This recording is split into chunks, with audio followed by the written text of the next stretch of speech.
There we go. I've hit record on my head. So excited to fucking be back, Benjamin. Hello. Woo, baby. Do you like my suit jacket and tie? Look, we promised that we would suit up when we finally got to talk about Game of the Year and the Game Awards. It just makes sense, you know. We're cracking a beer tonight. We're putting on our best wares. And we're chatting about some games. The best games of the year. The very best games of the year, according to a panel of people who are more kind of experienced than us, I guess. You could say that for sure, because, I mean, there's probably 75% of these games I haven't even touched this year. But that's okay, because we are still going to give you our predictions and our picks for the Game Awards this year on this episode of When Beards Collide, a casual conversation between two chaps from across the pond here to talk to you about their favorite thing, video games. Video games. Roll that intro.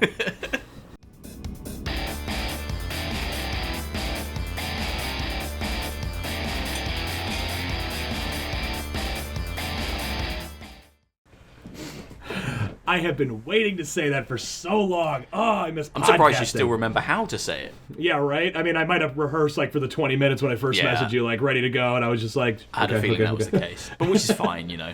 Yeah. So, I mean, first, before we jump right in, it's been a while. What's going on, man? Hold on. I need to look at something, because it's been a while since I've looked at something of you. Oh, no. Is this that picture I sent you? No, in the shower? No. Well, that was private. Yeah, don't put that on here. That's for us. That's our I special have to thing. look at... Ben, if I remember correctly, the last time we had a When Beards Collide episode, you were bordering on 9K subscribers. Sounds about right. You are now at 12.9K subscribers. Yeah, that happened. Everybody. Thank you. Everybody. Thank you. Thank you. Puppy. Yeah, good boy. I'm tired, man. I'm so tired. I've worked my fucking ass off this year. Look at what you've accomplished this year. That's fucking incredible, man. Like, you've just done such a good job. I'm so proud of you. I'm hyped and I'm humbled that I've managed to do kind of what I've done this year. I think I have COVID to thank for a lot of it. So thank you, COVID, for putting everyone at home, including myself, and letting me do YouTube videos. Don't rip this audio for that.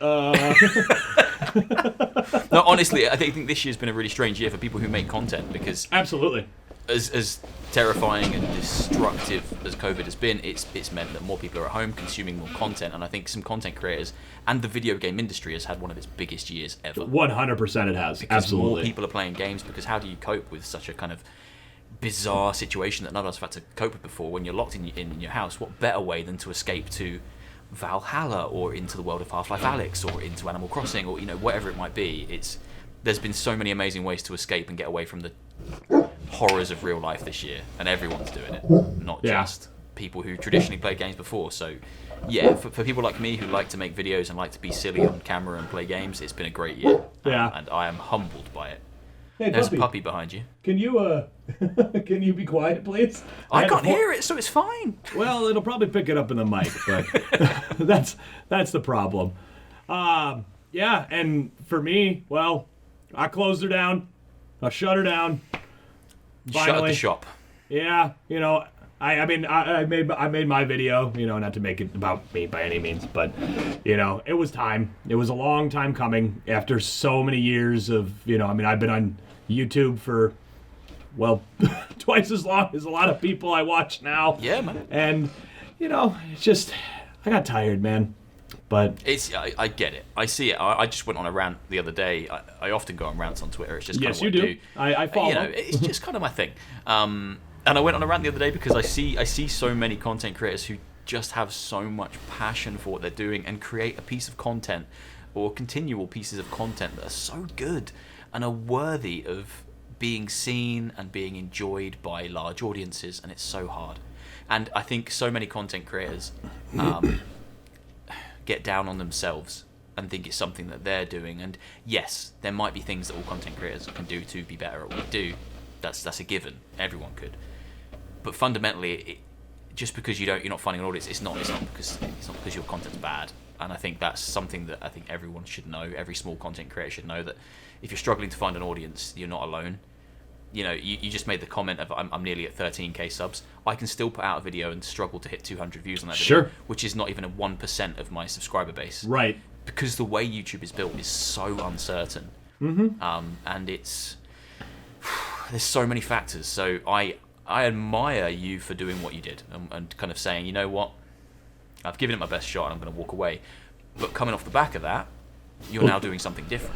I am doing something different now. Obviously, I mean, let's be honest. I couldn't have stayed away from any type of content creation. It's, I love doing this. I love being on video. I mean, I do have that voice that just is supposed to be part of something. Even just this morning, I went and picked up dog food, and probably for the 100th millionth time in my life, a guy behind the counter said, "You should be on the radio because of your voice." You do have a radio voice. And I do. I mean, the face, obviously. I mean, look at this.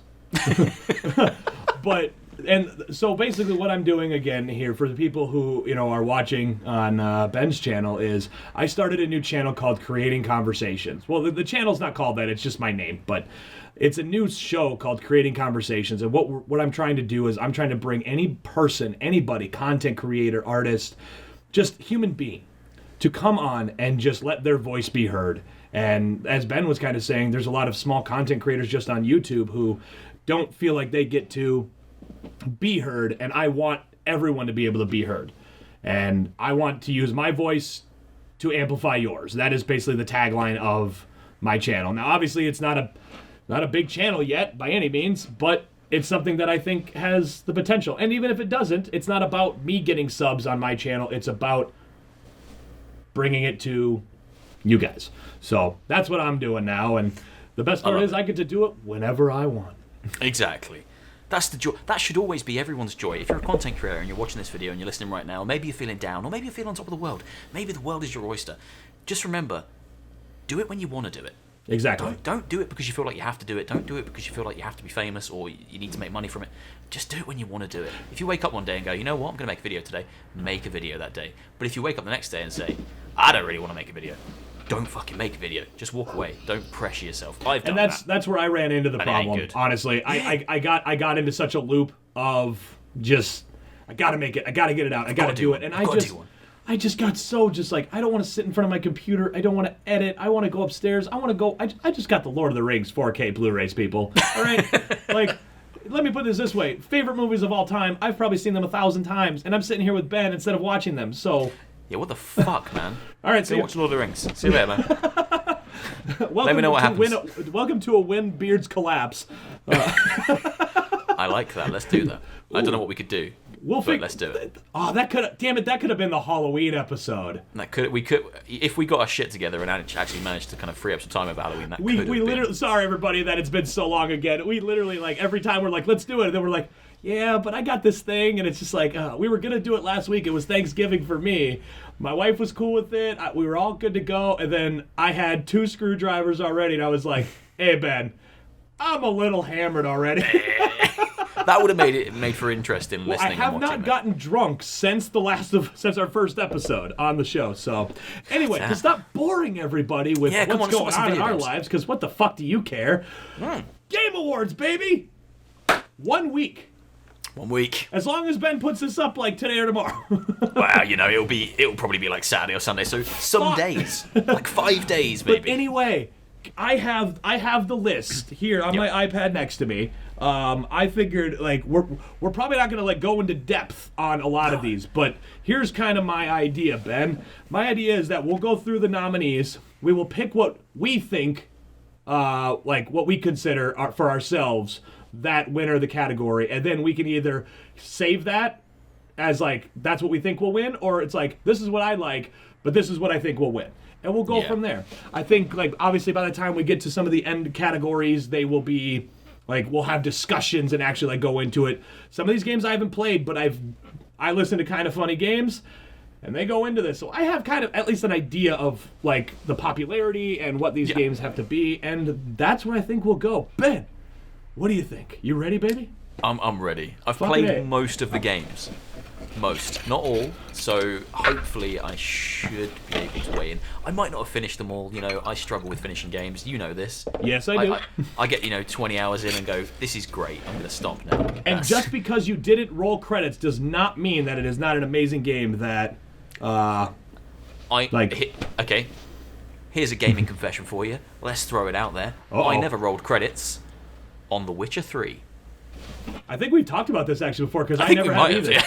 Yeah, that's fine. I never rolled credits on it. Me either. You know, considered one of the best games ever. I'm sitting over here like, oh, Cyberpunk's coming out so soon. I'm so excited. I never even rolled credits on I'll Witcher bet 3, you I never roll credits on Cyberpunk. I'll never ever, roll credits on ever. Cyberpunk. Nah. All right. I'm gonna play for 20 hours and stop. Yeah, right. Okay, so we're gonna honestly, people, we're gonna skip the esports stuff just because I have no opinion on them. It's not that I don't think that they're important or anything. It's just I don't know any of these people. I don't follow esports anything. So if you guys have your esports predictions, put them in the comments below. Ben will comment on them. I will comment on them in like a week and a half to 3-4 weeks from now and call you an asshole. Yeah. Because since 100%. I don't really have a channel, I can do that now. You can do that, yeah. That's fine. Yeah. So I'll do it too, even though I have a channel. Just yeah, because it's right. fun. So, and you'll see me turn this way because my desk space is all fucked up right now. It's okay. You've got a nice profile. You can actually see the beard too. I know. It's magnificent. So the first one on here is Content Creator of the Year. Okay. Beardo Benjo. And well, as I was gonna say, I'm actually disappointed that I don't see a Beardo Benjo on here because my vote would have been for GamerJube.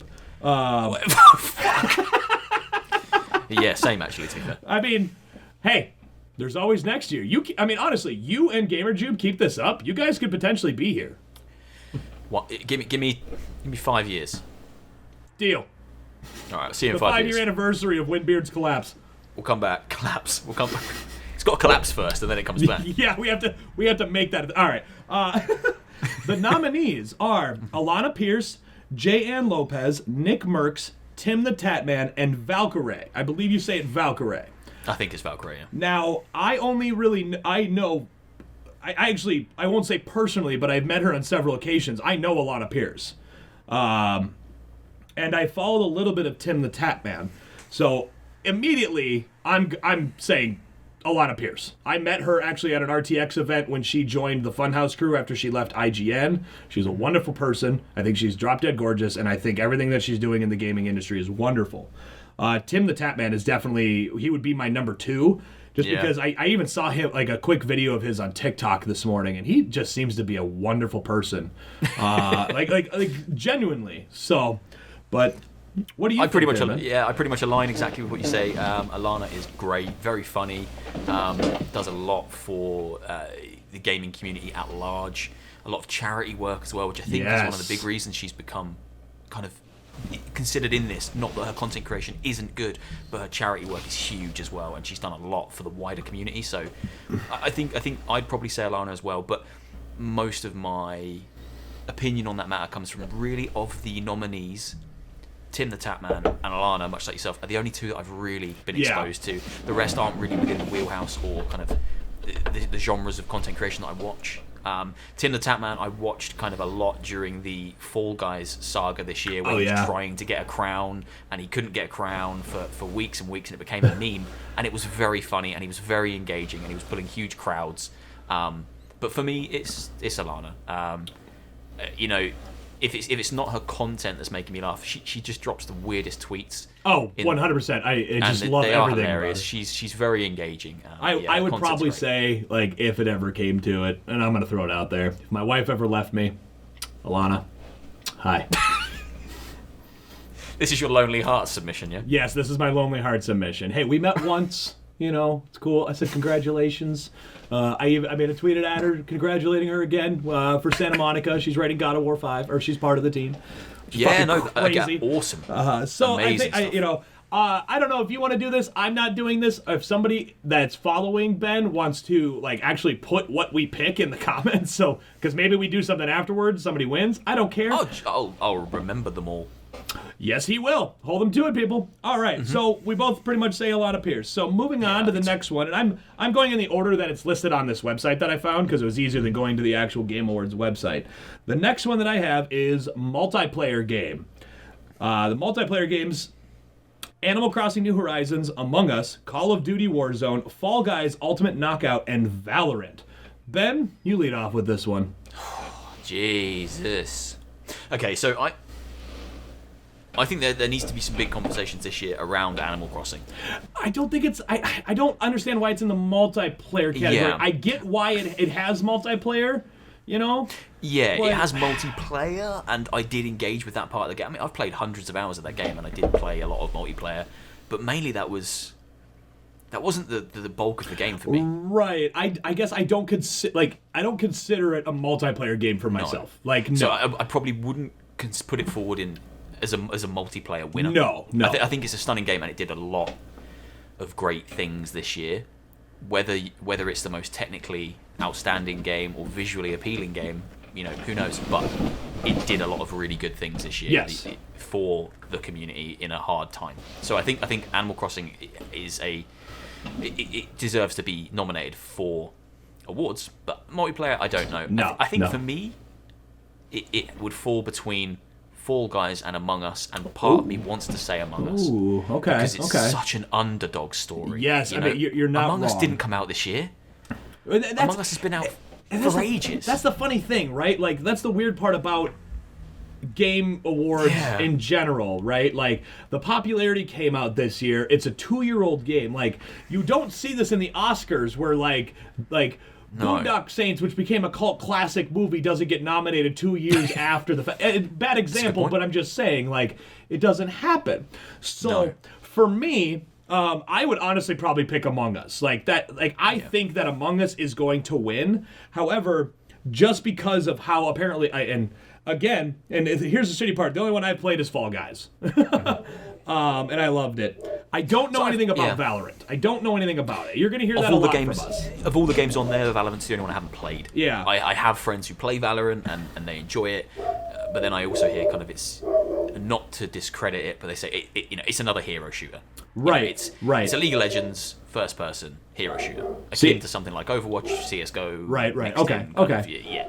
So, and there's nothing wrong with that, but I personally haven't played it. I think for me the two big standouts, Among Us and Fall Guys, stand out because they're innovative in ways that a lot of games haven't been this year. They've come and done new things, Yeah. Fall Guys, all right. The popularity has dropped off quite a bit. It doesn't really get talked about anymore.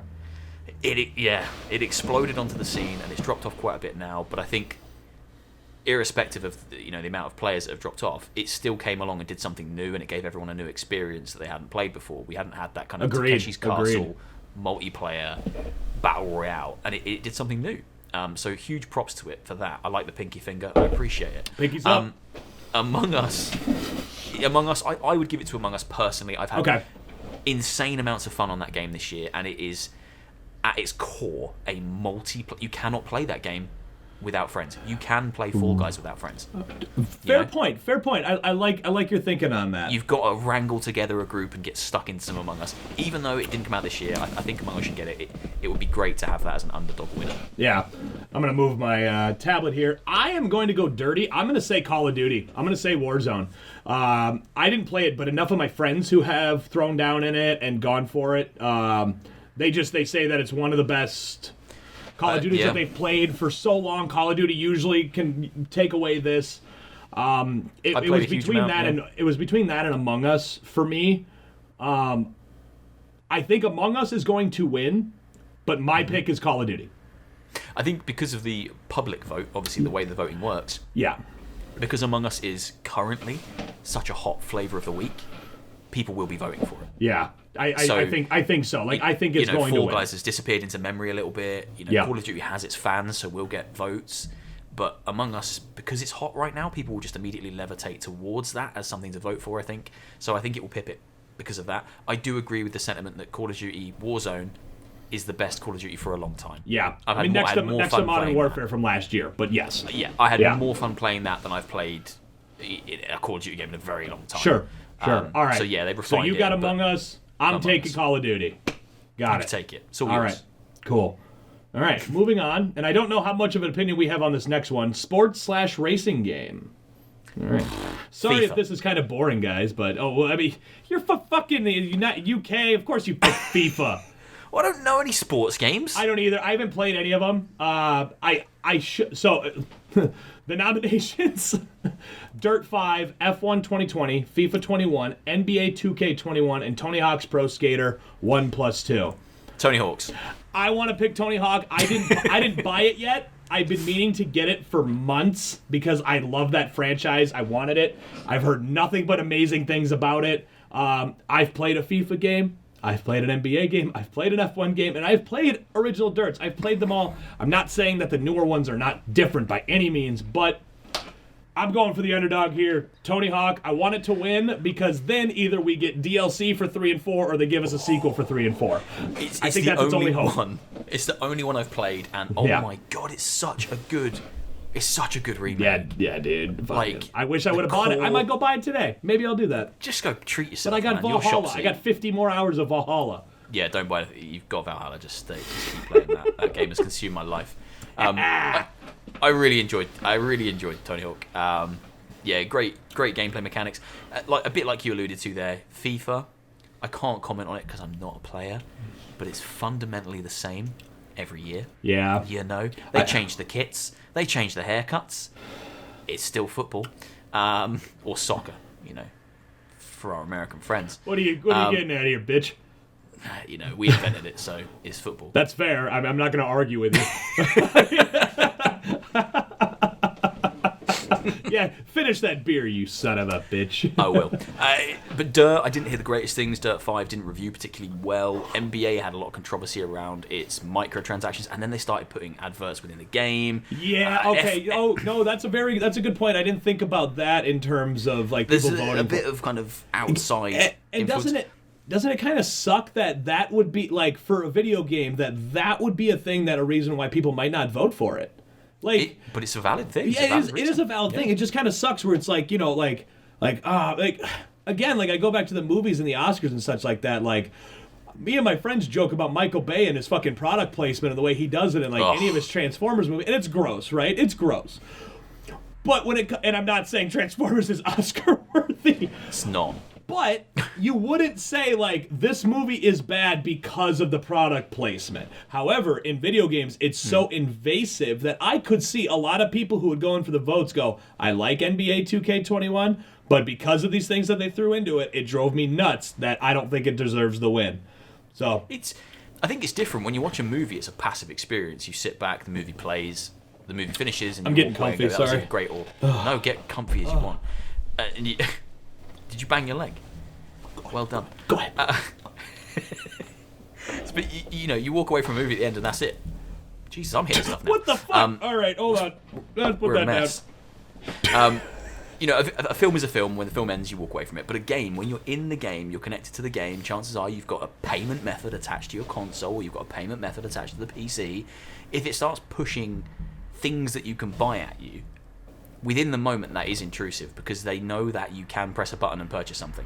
Yeah. You know, if NBA says buy these points, I can be like, okay. Boop. If Right. a film says buy a Mountain Dew, I can't. I'm sitting there watching the film. I could pause the film and go and watch it, but it's not the same. It's I understand. trying to bleed money out of you then and there, and that does impact the experience for me. Whereas something like Tony Hawk was such a complete experience. You know, you got it, you unlock all this stuff. And I'm biased because it's the one I've played, but I think it was great. Even so, and it's a return to form. I would still pick Tony Hawk. I mean, those games, like the nostalgia alone, was enough for me. I'd pick it for the soundtrack. Lock it in, Tony Hawk, baby. There it is. Tony Hawk. Yeah. Seriously, somebody write these down for me. We just watch it back. No. It's recording, you know. No. Okay. I don't watch our content. No, neither do I. I listen to it like a month from now and I go, I should call him. Should see if he's all right. Yeah, hey Ben, what's up, babe? All right, moving on to the next one. And I have played I hate to keep saying this because some of these lower ones, I haven't played any of these. Sim/strategy game. We have Crusader Kings 3, Desperados 3, Gears Tactics, Microsoft Flight Simulator, and XCOM Chimera Squad. Now, here's the thing that I'm not really a fan of this category. 4 out of 5 of these games are completely different than Microsoft Flight Simulator. Where I'm going to just we'll make this one quick because I have no opinion on these ones in general. I'm going to say Flight Simulator because of how ambitious and giant this game is, and it's supposed to be really great. But all the other games are like those RTS-type strategy games, so it doesn't seem like a fair contest to me. No, they're all strategy, but strategy born out of a very different part of your brain. Yeah, I understand the category, but it's... Yeah, mix. I guess you have to... I guess for them they have to mix they don't have to. Mixing simulation and strategy into one category. You could have a simulation category, but most simulation games are kind of the weird, wonky, dorky stuff like House Flipper and but Firefighter Simulator. And the problem they always have with the Game Awards, and this has just been my one complaint, and maybe it's going to be different this year because it's supposed to be a 4-hour broadcast. It's 4 hours, man. Yeah, dude. Starts at midnight for me, finishes at 4 a.m. Fuck. I've got work in the morning, but I'm still staying up. Right. Well, just wait until the morning. No. But my problem is that they never really focus on the actual game awards, right? The game awards is always about the big trailers, which we'll take a breather in the middle of some of these to talk about some rumors and such like that, because you know where I'm going with this. I hope you do. Oh yeah. Because we talk about it every fucking episode. Every time. But maybe that's they're trying to focus on that a little bit more. They got some great presenters coming this year. I mean, Troy Baker. They announced Brie Larson was going to be there. Brie Larson. Not a big fan of her, but she's going to be there. Shut your filthy mouth. What? I didn't like Captain Marvel, man. I didn't like it. Fuck you. Okay. I love Brie Larson. Have you seen The Room? Yes, actually. I'm not saying she's a bad actress. I love that movie. Film. Love that movie. Have you seen Scott Pilgrim? Yes, I've seen Scott Pilgrim. And she's in Scott Pilgrim. I feel like I'm being attacked. Brie Larson is a treasure. I feel like I'm being attacked. You are being attacked. This is what attack feels like. This time it's coming at me. I'm usually attacking you. Are we going off on such a tangent to avoid picking a simulator game? Flight because we know Simulator. so little about simulators. I'm going to skip past this one. Flight Simulator wins. It's Flight Simulator for me too. I played it. It's a technical. Yeah. It's a technical achievement. It looks amazing. Did you see a guy played it on a plane? He went on a flight. Oh no, I didn't. I think it was from Canada to Amsterdam. Did he time it perfectly? And he played the game and he did the same flight, and he said I think it was something like a 4-minute differential. Wow, that's so accurate. Cool. I'm gonna have to look that up. I might not watch the whole thing, but that sounds really cool. He live tweeted it, but he had his laptop and he was looking out the window and he was like, the sunrise has kicked in the game. At the same point, the sunrise is starting to rise outside. I'm 2 hours 49 away from Amsterdam, and the game thinks 2 hours 53 or something. That must be a hell of a laptop. So close. Yeah. Because he definitely wasn't streaming that over airplane Wi-Fi. He was a dev. All right, now these next ones I think are going to start. We're going to start to get into a little bit more conversation, just for the reason of some meaty stuff. We have some meaty stuff and some games that we've played. All right, family game. Now keep in mind, family game does not necessarily just mean that this is a game to play for your family. It's the most family appropriate type video game out there. The nominees are Animal Crossing New Horizons, Crash Bandicoot 4, It's About Time, Fall Guys Ultimate Knockout, Mario Kart Live Home Circuit, Minecraft Dungeons, and Paper Mario The Origami King. I think we could probably say, and I'm going to just say it right away, Animal Crossing wins this one. Animal Crossing will win this one. Now, I'm almost certain. I played a decent amount of these. I didn't get a chance to play Mario Kart Live because I didn't buy that. Heard it was great for what it was. I played a little bit. I bought Crash Bandicoot 4 and played a little bit of it. Loved it like any Crash Bandicoot. Great, yeah. Minecraft Dungeons was just a jolly old time. It's a bit too short.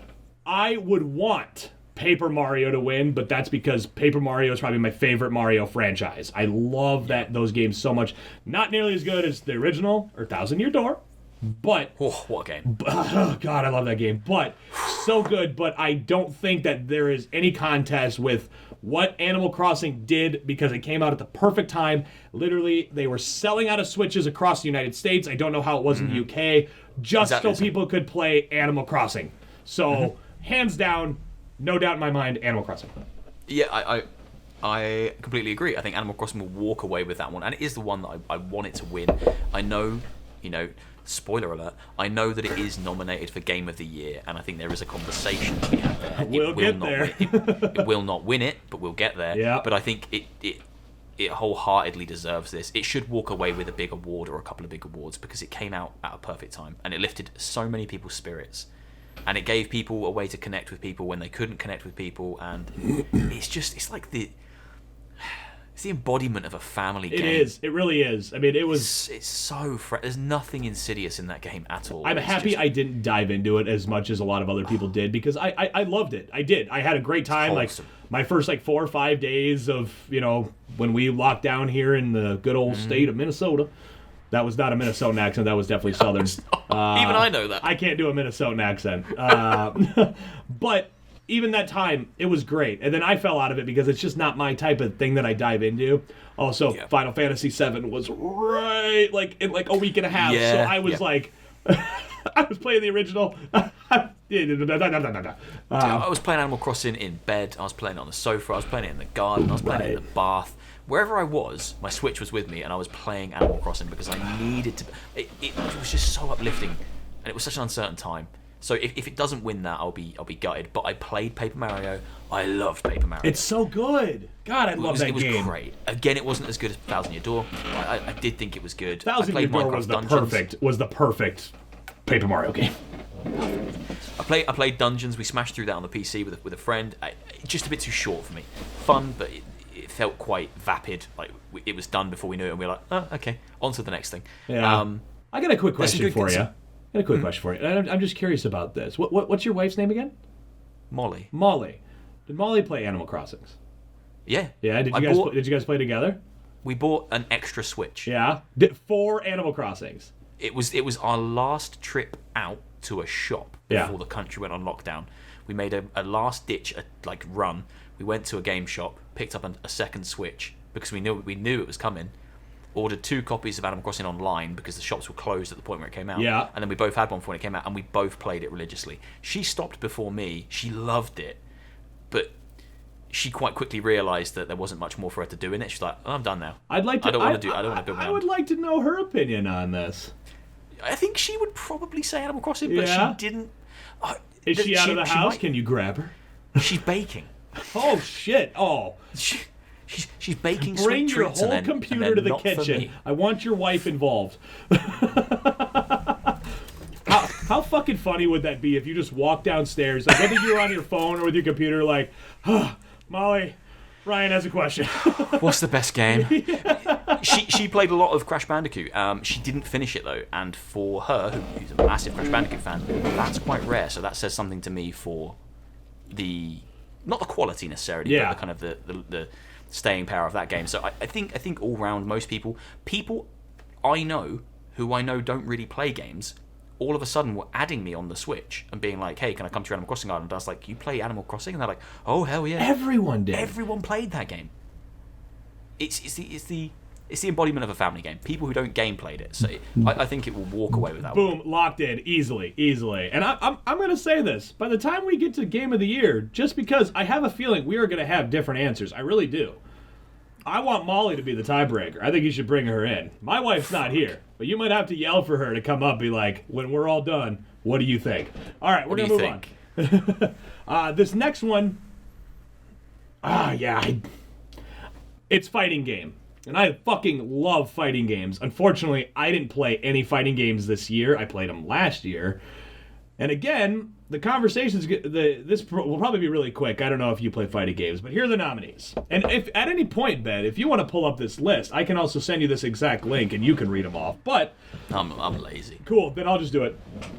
The nominees are Grand Blue Fantasy Versus, Mortal Kombat 11 Ultimate, Street Fighter V, Champion Edition, One Punch Man, A Hero Nobody Knows, and Under Night in Birth.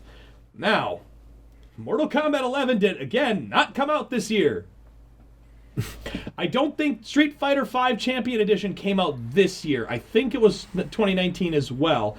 And the last thing I'm going to say really quick is that apparently, from everything I've heard, and I looked up reviews after Kinda Funny talked about this, apparently One Punch Man is a terrible video game. Ah. So, well, the worst part about this is that I'm going to say Grand Blue Fantasy because it's a new game coming out this year, and I heard it was a decent fighting game. Otherwise, I would go to Mortal Kombat, but I voted for him last year because it came out last year. I only played, of those games, Mortal Kombat. I'm not a big fighting game guy. I love the Mortal Kombat franchise. We should do that sometime. Hey, I've got 10 and I've got 11 with all the goodies. Like Which I system? own those. Oh shit, I've got them on PC. I'll buy it. just to play like against you. I'll do it. I never see you on PSN. On PlayStation, I've got a couple of fighting games on PlayStation. I've got like Injustice 2. Ooh. Those are, so like maybe we'll find something we could beat. You know what? We talk about that all the time. Let's not get off on that. We could. Oh yeah, okay. I honestly don't.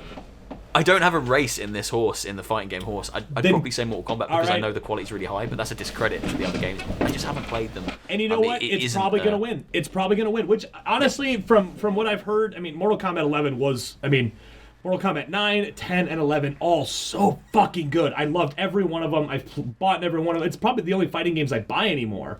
I just personally don't like it because it wasn't this year. That's the only reason I don't like it. Technically, it's this year because it's just about to come out on the PS5 and Xbox One X. Well, yeah. All right. It's a loophole. Moving on. Fucking A.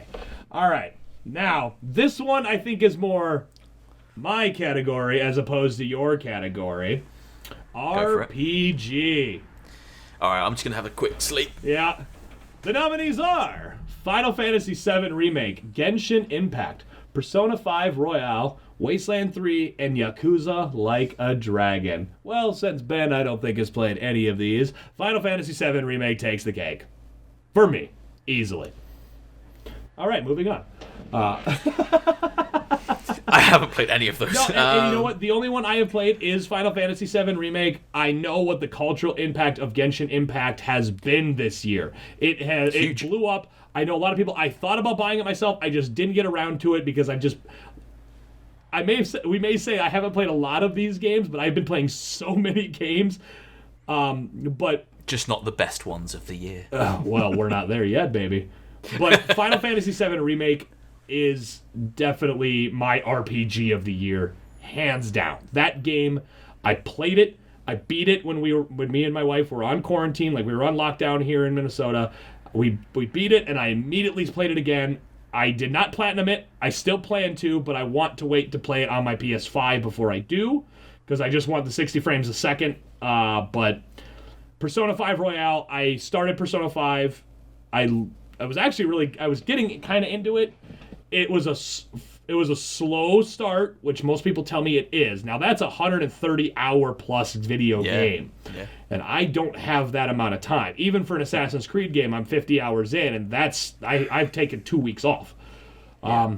I plan on getting back to it eventually for Persona 5, but it's a slow start. Wasteland 3, not into it, and Yakuza, I've never played any of them, so I don't know if Like a Dragon is one that I should start on. So it will be Final Fantasy or Genshin. I mean, I'm going to blow your mind about Genshin though. Go ahead. It's free. Fuck. That's not on the Switch, is it? It's not on the Switch. No, it's Android. It's on mobile, but it's not on the Switch. Mobile, PC, and then obviously PlayStation. I would buy it on the Switch. I don't know if it's on Xbox. I would buy it on the Switch. But yeah, it's free. I downloaded it with the full intent to play it because I had a few friends that were going to jump in, and I never got around to it. But I know that exploded onto the scene, so I think it will be that or Final Fantasy. Is it still free? Yeah, I believe it's free to play. There are microtransactions. There's purchases you can make. Hold on, I'm looking it up on the PS app real quick. Genshin Impact. Because on PC, it's not on any of the launchers. It's not on Steam, etc. You have to download it from its own thing. It is still free. I'm just going to add it to my library so I have it. Take it. I think the intention is that it will remain free. It's a free game, but you can buy goodies if you really get into it. Well, I even if I don't get into it, I have to see what it's all about. So I don't, Hell yeah. I don't like to voice an opinion on things that but honestly, I don't think anything could beat me on Final Fantasy VII Remake in the RPG category. Yeah. Which, as much as I'm not a big RPG guy, like these kind of RPGs, kind of your turn-based JRPGs, because that's what most of these are, with the exception really of I want you to play it. Wasteland, really. I would love to. I want you to play it. If you have not done, I'm just going to say this real quick on your channel. You have not done a live stream since Last of Us Part 2 that you had a lot of viewers for, and I was in there, and that's where we came up with this fucking idea for this podcast. Yeah. I will watch every hour of you playing Final Fantasy VII Remake if I am not at work. I was very close to doing some live streams recently, and I might do some over the Christmas break when I'm off, but we'll see. I mean, feel. you don't necessarily need to do it for content, Ben, but and I've told every person this, whether you have the nostalgia for Final Fantasy VII or not, I think you have to play this game because the way that combat system is damn near, in my opinion, flawless. The only combat system I think is better out there for like an action type video game is Devil May Cry 5 or DMC. Jeez, that's high praise. Yes. And yes, nostalgia gets me a lot, but the gameplay in that Final Fantasy VII Remake is so good. DMC is not the best Devil May Cry video game, but the combat system in that game is fucking flawless. I'm going to stick to that shit. So Final Fantasy's going to win. Absolutely, it's going to win. I mean, I think it will. I mean, if it doesn't, I wouldn't be surprised with Genshin, but I'm going to lock it in. You heard me. I think, again, Yakuza has a huge fan base, Yes. but I don't think Like a Dragon, again, has been received as well as the previous entries. It's Correct. Yeah. The Yakuza kind of reinvents itself quite a bit, and this one's become turn-based, and it's very superhero-esque. Like, you're really kind of overpowered over the top, where the others are still wacky, but they're a bit more rooted in reality. Got so it. this one's really kind of left field. We have I think so it'll be many fun. more to go through. Holy fuck. Let's rattle through. I mean, I'm good. Well, here's the shitty part. There's a few we'll be able to rattle through. I think that I think when I get to them, we'll just kind of say our answer because I don't think we need to go into depth. But Sounds good. There's going to be some here that will need conversation. Action adventure game, Benjamin. The nominees are Assassin's Creed Valhalla, Ghosts of Tsushima, Marvel's Spider-Man Miles Morales, Ori and the Will of the Wisps, Star Wars Jedi Fallen Order, and here it is, The Last of Us Part 2. I want to hear what you have That's to a think. lot of good games. Now, here's the thing. Action. Here's the thing. I'm just going to say it really quick. I know one person who's watching this, Lee, you son of a bitch. My answer will not be Last of Us Part 2 on every single one of these. I'm just making that point. Go ahead, Ben. Action adventure. Yes. Action. Do you want me to read them off again, or you got them? Nah, I got them. All right. I'd probably give it to... I'd probably give it to Tsushima. I was going to agree with you. Tsushima. Because that game blew my fucking mind of how good it was. I'm one of those people who absolutely fucking adored The Last of Us 2. I think if we're talking story, if we're talking probably game of the year, then that's probably where I'm going to land. But if we're talking the gameplay of Last of Us Part 2 is very similar to the original, so action adventure, Ghost of Tsushima gave us a open world game that was fundamentally more engaging than pretty much any other open world game that's come out in the past 5 years. Like it felt like a living, breathing world. It looked stunning. The reason I didn't get through that game was because I spent more fucking time playing with the photo mode because it looked so good. I just kept stopping and going, I need to take a picture wanted of you that. to finish it because once Legends came out, I wanted to play with you so bad. I kept my copy. I still have it, and I uploaded my save to the cloud so I can play it on PS5 because I have a full intention to play it in 60 frames. They're going to remaster that with ray tracing. You know it's coming. You know it's going to have ray tracing in it because look at the original trailer for Ghost of Tsushima when it came out, running on probably a high-end PC. Yeah. That game was built for the PS5. Yeah. I'll rattle through this, but honestly, I think I'm loving Valhalla. I'm smashing Valhalla right now. I think it's a very good Assassin's Creed game. I think it's one of the better Assassin's Creed games I've played in a while. I do think it's better than Odyssey. I do think it's better than Origins. I think they've refined the side quests to the point where they feel more meaningful. They're funny. You know, so many of them. I don't know if it's just because I'm from the UK, but so many of the little nods, whether it be Alice in Wonderland or the lead singer of The Prodigy, I've found so many Easter eggs that have just they've been fantastic. I love that game. I don't think it's better than Ghost of Tsushima. Ghost of Tsushima does Assassin's Creed better. Yeah. Like the way that it's structured. I think that's what you were probably getting at. I didn't mean to cut you off, but No. But that was my biggest thing about you can't see it right now. I might be able to turn it. That wall up there where I have my Eivor, it's really dark, but that is an Assassin's Creed shrine now. I can tell. With every game. Sorry, it's really bad, but Valhalla's great. Ghost of Tsushima, combat, action, keeping you involved. Winner, hands down. And I will say this really quick. If it wasn't released, like Star Wars Jedi Fallen Order was released after the nominations last year, so it's a little old, and unfortunately, all these games are better than it. Yeah. And I loved Fallen Order. It's my number 3 out of this list. I think there's some really strong games in the action adventure category. I think it will be a fiercely fought battle between Last of Us and Ghost of Tsushima. I think Tsushima will win because I don't know, my brain levitates towards it as an action adventure game. I don't really see Last of Us as that, although it's packed full of action. Yes, I don't either. I agree with you. So it's one of the few categories. Yeah, it's one of the few categories that Last of Us I don't think holds up. No, I think it's a fairly linear, story-driven, cinematic experience that I adored, but I don't think it's an action adventure winner. I think it should be Tsushima.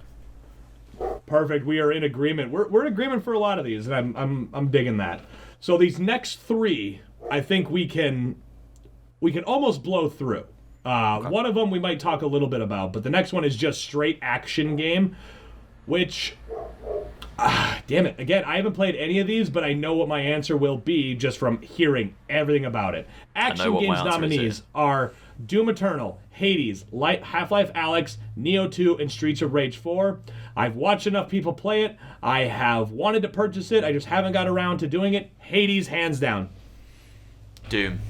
Really? Doom Eternal. Doom Eternal is the best first-person shooter I've ever played. But it's not as good as the first Doom. Yeah, it's better. You think? Oh wow! Honestly, you are the first person I've ever heard say that. Better. Wow. For me, I love that. I love that because seriously, no one's ever said that. It's such a.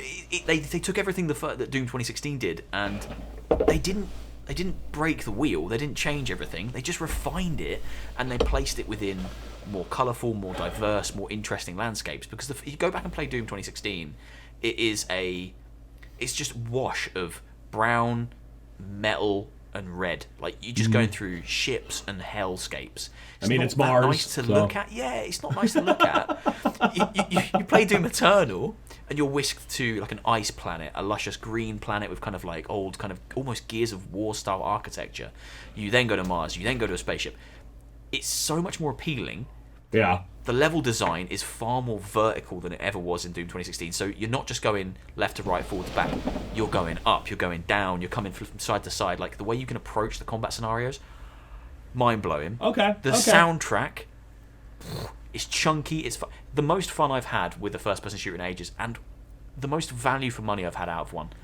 I have been so tempted to purchase Hades recently because I've only heard amazing things. Yeah, and I think Hades will give Doom a run for its money, and I think there's also...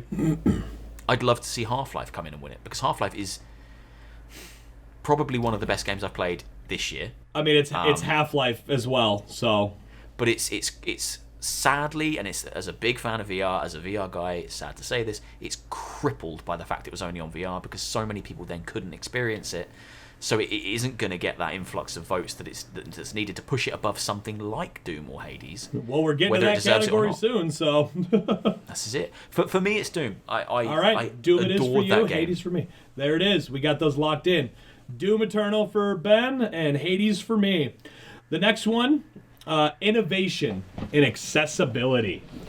Last of Assassin's Us. Creed Valhalla, Grounded, Hyperdot, Last of Us Part 2, and Watch Dogs Legion. Easily Last of Us. Did you see the accessibility options in that game? I mean, I played with them for a good... I think after I had beaten the original game, because I had heard so much about... Like, after I beat it, I went back just to play with them, and I went, Jesus, what the fuck?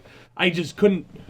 I couldn't comprehend what it was, because there was just so much. So much. Everybody could play this game. It was insane. So it's the gold standard of accessibility now. Everything needs to use that as a 100% basis. Yeah, I agree. I can't speak to the other ones, but personal knowledge, Last of Us Part 2, done. I couldn't, in all good conscience, give any awards to Watch Dogs Legion. We played it here. What are you all about? What are you all about? What you all about, bruv? bruv. In it, bruv. Yeah, sick, mate. I hate it. The voice acting's terrible. And I haven't played it yet. I gotta play it so I can just keep screenshotting and sending you pictures of like, hey Ben, I think I found you. It's fucking awful. He says in a really kind of British way. It's not even that. Like it's got a bug on the Xbox Series X. I think it's only on the Series X specifically. The game doesn't have a manual save option. You can't manually save, right? What? So you're always relying on autosave, and there's a bug whereby the autosave doesn't work. So twice, again, this is a game that Molly played and I watched. Twice she lost 6 hours worth of content. Twice. Oh, I would have been done. She did the final boss, and then there was a prologue mission, and she was like, right, it's quite late, I'm gonna go to bed, I'll pick that up in the morning. Went to bed, came back up, and it was right back at the start of that play session. She did it all the way again. Did the prologue mission. I'm done. Load it up the next day to do like mop up side quests. All gone again. Tell her I am so fucking sorry. I hope this doesn't come off the fact that I just want to meet your wife. She's somewhere. Yeah. Baking some treats. I would, doing like I some said, things. I would introduce you to mine if she was not at work right now. Also, if I could actually get her in content, then maybe my channel would have survived. Well, it's like Gamer Tube. You get Jade, all right. You get somebody super adorable and good looking and just fun, and it works. But then you get us ugly sons of bitches, and it doesn't fucking work. No offense. What the fuck is Gamer Tube? What? What's Gamer Tube? I've never heard of Gamer Tube. I subscribe to a channel called Gamer Jade, but I've never heard of Gamer Tube. Oh God! I hope they're fucking watching this. I don't know who they are. Oh, it's fucking hilarious. I mean, I'm definitely in love with Nick. I'm just gonna say that. All right, the scotch is hitting, but that's cool. All right, next category, Ben, and then there's 3 more that I want to do before we can kind of just take a breather. You know, this is probably gonna go for a little bit because we're like halfway through. Fuck! Let's go quick. Yeah. Jesus. Yeah, I'm trying, man. I'm trying. You're the one who keeps going off. Sorry, man. I like going off. It's my favorite thing to do. Yeah. All right. VR/AR game. Dreams. Half Life. Half-Life Alyx. Marvel's Iron Man VR. Star Wars Squadrons. The Walking Dead. Saints and Sinners. I did vote for Half-Life Alyx. Half-Life Alyx is the best VR game right now. If there's one thing that Valve will always do, no matter what type of video game they put out, whether it be PC, systems, PlayStation 5, Xbox, VR, or fucking sake, mobile, whatever they make, it's going to be the most innovative fucking video game ever. Half-Life Alyx wins this category hands down. Yep. Saints and Sinners was great. And so was Squadrons. But they're not Half-Life Alyx. They're not Half-Life Alyx. That's a runaway category this year. It's almost a non. It's just Moving a non-starter. on, so Ben doesn't go off. You want this to be a 2-hour podcast? I don't care. I have nothing to do. I've got Assassin's Creed to complete. Yeah, well, we're already an hour in, dude. So. Fuck my dick. Hey, you know what? Cheers, buddy. We'll take a quick breather. Cheers, my man. This has been absolutely wonderful. I've missed you so much. Now I'm taking the time to just sit back and enjoy a word from our not sponsors. From our sponsor. Our sponsors comes from Lido Lee Games. He goes by Lee, formerly known as the Brit Playthroughs. He's not giving me any money, so he's the worst sponsor ever. Give us money. Give me some money. Wire me some money. I need some funds. Send me a PlayStation 5. Yes, I'd like one too. Also, dude, and I'm gonna say this on the episode, and I have to, because I love this guy. He's fun. For somebody who continuously rips on The Last of Us Part 2, he sure as fuck tweets about it a lot. He tweets about it a lot. He fucking loves that game. Oh, I can't wait to see what he has to say. All right, moving on. Community support nominations are, and I don't know the exact details of this. I have a feeling it comes to like your social media, listening to your community, being involved with it. Apex Legends, Destiny 2, Fall Guys Ultimate Knockout, Fortnite, No Man's Sky, and Valorant. I am split between two of them. No Man's Sky, because of what amazing things they have done over the years. And this one, I have no problem with it being an older game. And Fall Guys, because Fall Guys, whether or not it has kind of dropped off, their social media team, so good. They are amazing. So I'm split. Oliver. I want to hear what you have to say before I pick. Yeah, Oliver. I think his name's Oliver, age 24. I was going to say Oliver. What, you know this guy on a first name basis? No, what is he, your roommate? It's the guy that runs the Fall Guys Twitter account. I think his Twitter handle was Oliver age 24. I think this is his thing. He did fucking fantastic work. Like, he memed it up. He knew exactly when to make a joke, exactly when to kind of give people... And even when he was giving information about the game, he was doing it in such a jesty, funny way. Absolutely. He brought life to that. It wasn't just a corporate, hey, Fall Guys, new costume, go buy it. He was, he injected a personality into it, and he needs huge props for that. But and I also do agree, No Man's Sky has come fucking leaps and bounds. I did a little video about that. I worked in store when that game came out, and I've never seen that game get returned so fast. Have you played it since? Yes. I recently plugged in my PSVR for that shit. Yeah. Oh my god. Like, not the best on PlayStation VR just because of the resolution. It makes me sick, unfortunately. But the gestures and everything... wow. It's the experience I wanted it to be when it came out. 100%.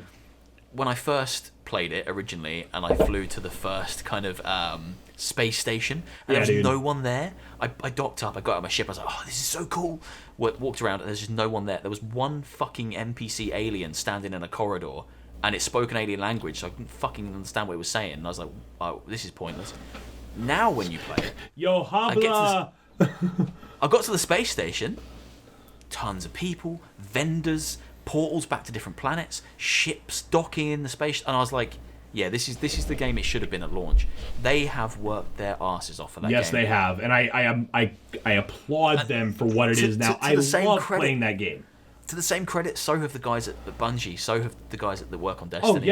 Oh yes. And they're always fine tuning, and they're always listening to the fans. I think Destiny, No Man's Sky, or Fall Guys would be worthy winners. I'd like to see No Man's Sky take it, but I'd also like to see Fall Guys. I think it will be No Man's Sky. Okay. Oh wow. Okay. I'm loving where your head's at. I'd like to see Fall Guys take it, but I think it'll be No Man's Sky. I love where your head's at. That's good. So I'm going Fall Guys. You got No Man's Sky. Oh, I'm starting to get a little bit of the hip ups here. Ugh. Hip ups? It's an American thing. You wouldn't understand. No, they're just called hiccups. Yeah, it's fine. You can't just swap P's for C's. Did you never watch the Rugrats, dude, when you were growing up? I did watch the Rugrats. They called them hip-ups. I loved Tommy. Yeah. And Chucky. The way you said Tommy there, it's like, yeah, no, I definitely watched the Rugrats. I loved all those Tommy. Characters, the babies. That bold one with the blue shirt, he was cool. God, the fact is Ben, there's the next episode, whenever we, March 2021 when we get together. Sounds about right. We should just get drunk beforehand and fuck games. Let's just talk. All right, that sounds good. All right, next category. Mobile game. Sorry, it's not loading. There it is. Rage Shadow Legends. Is that what it's called? Are you sponsored? Rage Shadow Legends? Are you sponsored? I wish. Well, I mean, just so you know, if you ever do get sponsored, I mean, I get a little bit. I get something. I could do that voice though. That was cool. Rage Shadow Legends. Is that a mobile game? It's probably a mobile game. It is a mobile game. Here's the nominees. I love the fact that by the time we get to Game of the Year, I mean, I'm on my second scotch now. I don't know how you're doing on beer, but Disappearing. all right, it fucking reloaded. All right, Among Us, Call of Duty Mobile, Genshin Impact, Legends of Runeterra, and Pokemon Cafe Mix. What the fuck is Pokemon Cafe Mix? I played Pokemon Cafe Mix. I haven't Pokemon even Cafe heard of Mix this. was delightful. Was you run it? a cafe, and then Pokemon come, and you make like coffee for them, and then if they like it enough, they'll stay in your cafe. Download that shit. You have a great time. That sounds awesome. No, it was genuinely really good. I stopped playing after a little while. I'm surprised that I guess it's 'cause it's not. There it is. I'm guessing it's not ongoing mobile game. I'm surprised Pokemon Go isn't there, but it came out so long ago. I think for me it has to be Among Us. I'm gonna say Among Us. I didn't I'm with know you. you could play it on mobile, but because I found out you could, that meant that when I sat and played with a group of people like Baelish and stuff, You played a game with Baelish? game with Baelish. What are you doing?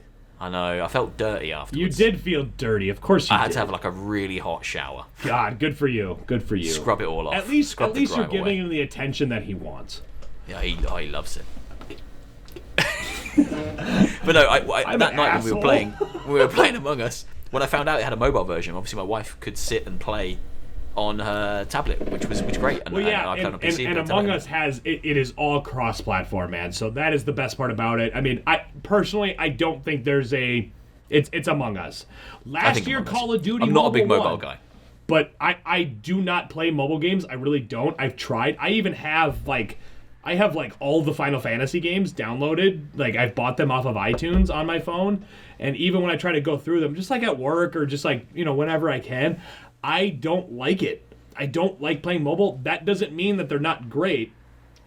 I'm the same. I played I'm too Pokemon Cafe. fucking I enjoyed it. I'm definitely playing this Pokemon Cafe because this sounds good. so great. I want to give a Charizard a Starbucks fucking coffee. I think you only get the little baby ones. Delete, I think Charmander rocks delete, up, but I don't think it'll be Charizard. fucking I delete. could be wrong. Fucking delete. All right, moving. Among Us. I'm mad now, so moving on. Let's move on. I'm going to up. apologize for everybody for my zit nose too that you can see. I've had 4 of them pop up on my nose this past week. Stress, that is. And all I could say, like to my wife this morning, she was like, "It's fine, like they'll go away." And I'm like, "I have to be on camera today." Shit, like put a little bit of I don't know what people put on their face. I actually asked her if I could get some makeup, and she's like, yeah, but my color's not your color." And I went, This is a different complexion. Yeah, all right. Debut indie game, not indie game. Debut indie game. This is gonna be a fun one. All right, Ben. I'm gonna be honest with you. This podcast is definitely going for 2 hours. Too bad, dude. Carry On, Mortal Shell, Rajin and Ancient Epic, Roki, Phasmophobia. Go. Ooh, boy. Mm-hmm. Rattle through these. Carry On was fantastic. Didn't hold my attention to the end. And it isn't meant to be a very long game. Nope. It was a Metroidvania. It's like a 4-hour game.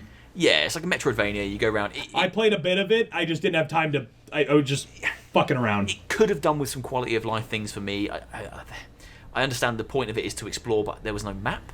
And Sure. that kind of annoyed me. I was like, I don't know where I am right now. I'm getting lost. I'm with you on that, yeah. I completed Mortal Shell as a big fan of From Software and Did the you Souls do a games Let's Play and on Bloodborne. that? I didn't. I did a couple of videos about it, about kind of like the 10 best things to do when you're starting out. Like Okay, things to do I first. thought so. I thought I saw some Because content it's quite on that. confusing when you start playing. It doesn't hold your hand at all, and I love it for that. It kind of drops you in and goes, there you go, crack on. Do a Doesn't full Let's Play on it. There we go. It's this is the thing. I have spoken. This is the thing. It's very good, and I've got a lot of time for that studio because All they right. really it's their debut game, their first game. Yeah. The polish is high, the combat is great. It just felt like it was missing something for me. I got to the end and I didn't struggle with it. It was quite easy, and they're going for that kind of Souls-like. I beat all the bosses on the first attempt. Like, I enjoyed the game, but it was very short and it was quite easy. I think I would be insane to say anything other than Phasmophobia. Agreed. Cheers. Cheers. Isn't that made by 2 people? One guy. One guy. Now, he might have hired somebody recently, but it has been made by one guy. And honestly, there's a lot of times. So, like, it's a PC game. I am waiting for him to get the deal to get it on my PlayStation 4 or 5 to play with my friends, because It'll happen. It will happen. It will happen. So I bought it on PC just in case I got a chance to play with somebody, but I don't play PC. Long story short, the fact is that it has not mattered who I have watched playing this game on content. Markiplier, Jack, Septiceye, fucking Game Grumps. I mean, I know these are big ones, but it hasn't mattered. Me and my wife have watched every single one of them because it's so good. So good. It's and so to be funny. honest, and I have to make a point. The first video I watched of Phasmophobia was a Jacksepticeye video, and it was one of my favorite videos he's made in a long time because Jack's kind of sporadic right now, and he's playing with Markiplier, and there's a point in the video where Mark is upstairs and something happens, and because of the not the push to talk, but the what do you call Proximity. it? Proximity. Oh, is it like the... You just hear in the background Markiplier just, and Jack cuts the fucking episode, and I go, what the fuck? And it was just so good. I mean, it was pure Markiplier. It was just everything. Like, it was like peak content. And then I told my friend Matt, I was like, who was on the Rhino Vision channel, I was like, you have to watch Jack's episode first. Don't watch Mark's episode first. You have to watch Jack's. And then he came back and he's like, so I watched Mark's episode first. And then he's like, then I went back and watched Jack's. And I'm like, I hate that I didn't listen to you. And so one time I will say, I wish I would have listened to you. But that game has just been so fun. I haven't seen the prison level yet. But to move on, to try to... It's going to be Phasmophobia. Like it's Phasmophobia. What a debut. Absolutely. A debut. So good. Perfect timing. It has It so came much out just potential. before Halloween.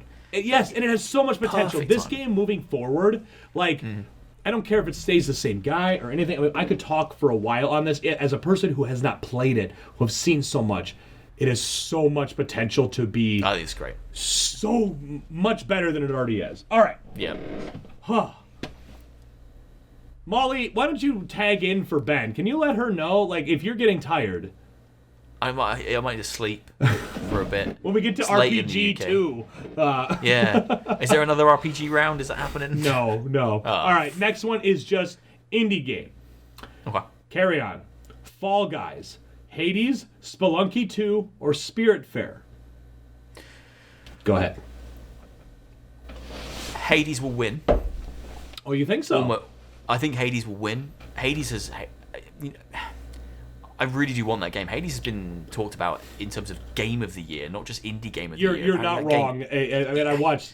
oh, yeah, it's... Apparently that game is absolutely sublime. I watched enough of it, and I had to stop watching people play it because I went, all right. Even my wife, who has not been as much into video games in the past couple years as she used to be, was like, this is your game. Like, you would love this. It's the guys who did Bastion and Transistor, I believe. It's the same studio. Yes, they did.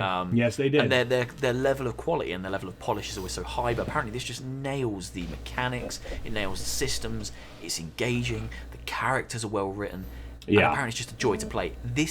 It will win, but there are some real gems in the My indie second game. pick would have been Spiritfarer.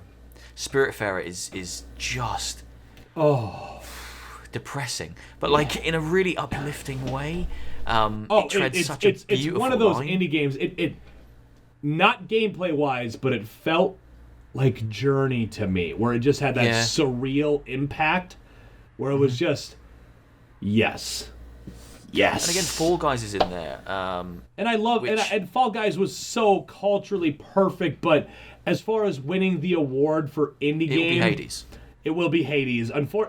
I will say this. If Hades didn't come out this year, Fall Guys would have won. Probably, yeah. Yes, that's what I would say. I think we Hades, on Hades. Again, I've not played it. I want to pick it up, but I want it for the Switch because it feels like a very Switch-esque game. It's definitely a Switch-esque game. Absolutely. So I'm just waiting for the right time. But yeah, I think it'll be Hades. Locked into Hades, baby. All right. Going into our number 2 here Ben, anything you want to say on like what we've been doing, how everything's going? You need another beer? Like I can't be asked to go to the kitchen. Do you Yeah, know how far away that is? I can wait, man. If you're out, like, I mean, that. Why do you think I brought the whole bottle of Scott? Just saying, I was ready. Roll into number 2. All right. Rolling into hour number 2. Ongoing game. Apex Legends, Destiny 2, Call of Duty Warzone, Fortnite, or No Man's Sky. I'm gonna go Fortnite. I have never played Fortnite. I have always said that I appreciate everything that Fortnite has actually done for the gaming community. I don't think it's one of those games that is just a cash grab because of the free-to-play. People get to do what they want to do. And my God, everything they have done with this latest season since they did that black hole fucking thing has been so fun to watch. As a non-player, Fortnite continues for, 3 years now? To dominate the gaming space. Yeah, I think Fortnite will win. They won last I'd year. like to see it win. I mean, I've played a lot of Fortnite, not so much recently, but when did it come in its out? inception, when it first came out, I played a shitload of Fortnite, and I actually reinstalled it this morning. Oh, really? So I could, Nice. so I could see the new battle pass and see the new skins because they just added Kratos. Well, they added Kratos. Did you also? I mean, they announced. I don't know if this is an official announcement, but Master Chief is coming to Fortnite. Kratos versus Master Chief. Apparently, Yeah. they've pulled this thing off where basically this new season is all themed around the greatest hunters in like the universe. Because it's all about multiverses. Well, because they got the Fortnite Mandalorian now. They got fucking what's his name? Mando. I can't remember the actual character's name off the top of my head. But it's all gone very meta. So there's this kind of black hole and they go through and there's all these multiverses. That's why the Marvel thing was such a big thing for last season. And you had Galactus come along at the end. And just what they're doing with that game is incredible. But this season's all about hunters. And apparently they've pulled this thing off where they've got Kratos as a skin. And it's not a PlayStation exclusive skin. I can buy it on my PC and run Isn't around as that Kratos. crazy? Fucking mental. How can they do this? They have so much fucking money. Apparently in a couple of weeks, Chief's coming as well. And he's coming with a little warthog. Yeah. Insane. The third rumor. Is go ahead. They've got one from all the big three. Is that Samus from Metroid? Yes. Oh, I heard that this morning and I went, yes. Oh my God. Could you imagine if Nintendo actually plays nice with fucking Fortnite? Holy shit. So at some point you could have like Kratos, Master Chief, and Samus together in the same game. I think I can't remember if Greg Miller tweeted this or if it was part of just like the Kind of Fun of Games, and he was like, Fortnite is now out Smash Brothers. Like, they're outdoing that game of just like, it doesn't matter if they're just skins. It's just, like, I had no interest in this game for so long, like, to physically play, besides just, like, watch some of my favorite content creators play it. And now I'm like, the Star Wars and the Marvel stuff was really like, all right, this seems pretty interesting. And now with this, I'm like, fuck, dude, like they get better and better. So hands down, Fortnite. I think it will be Fortnite, and that's not to discredit the other games in this category because again, things like Destiny just continue to improve, and they're doing huge amounts with the newest update is stunning. I played quite a bit of it now, and it's doing a lot to bring old players back. And you're playing on PC, correct? On PC. Okay, because I just wanted to make note that I actually saw a comparison of PS4 to PS5 of how good that looks, and apparently they also use the DualSense in it as well. Oh. Yeah, so I mean, if you haven't done it, I've heard that they have actually utilized. I mean, I know you fucking get a hard on for the DualSense. I do get a hard on for the DualSense. The DualSense is not my favorite thing in the world. Like, God. Ooh, you cut out bad there for a second. That's okay. You're recording. That's how excited I was. Nice. Yeah, I think there's a lot of great games in this category. I think it would definitely be Fortnite. All right, then we are in agreement. All right. Yeah. Now here was the thing that I did want us to break for because I did just remember it really quick. Okay. The rumor. So obviously we talked earlier about the fact that I hate that you're so sad all of a sudden.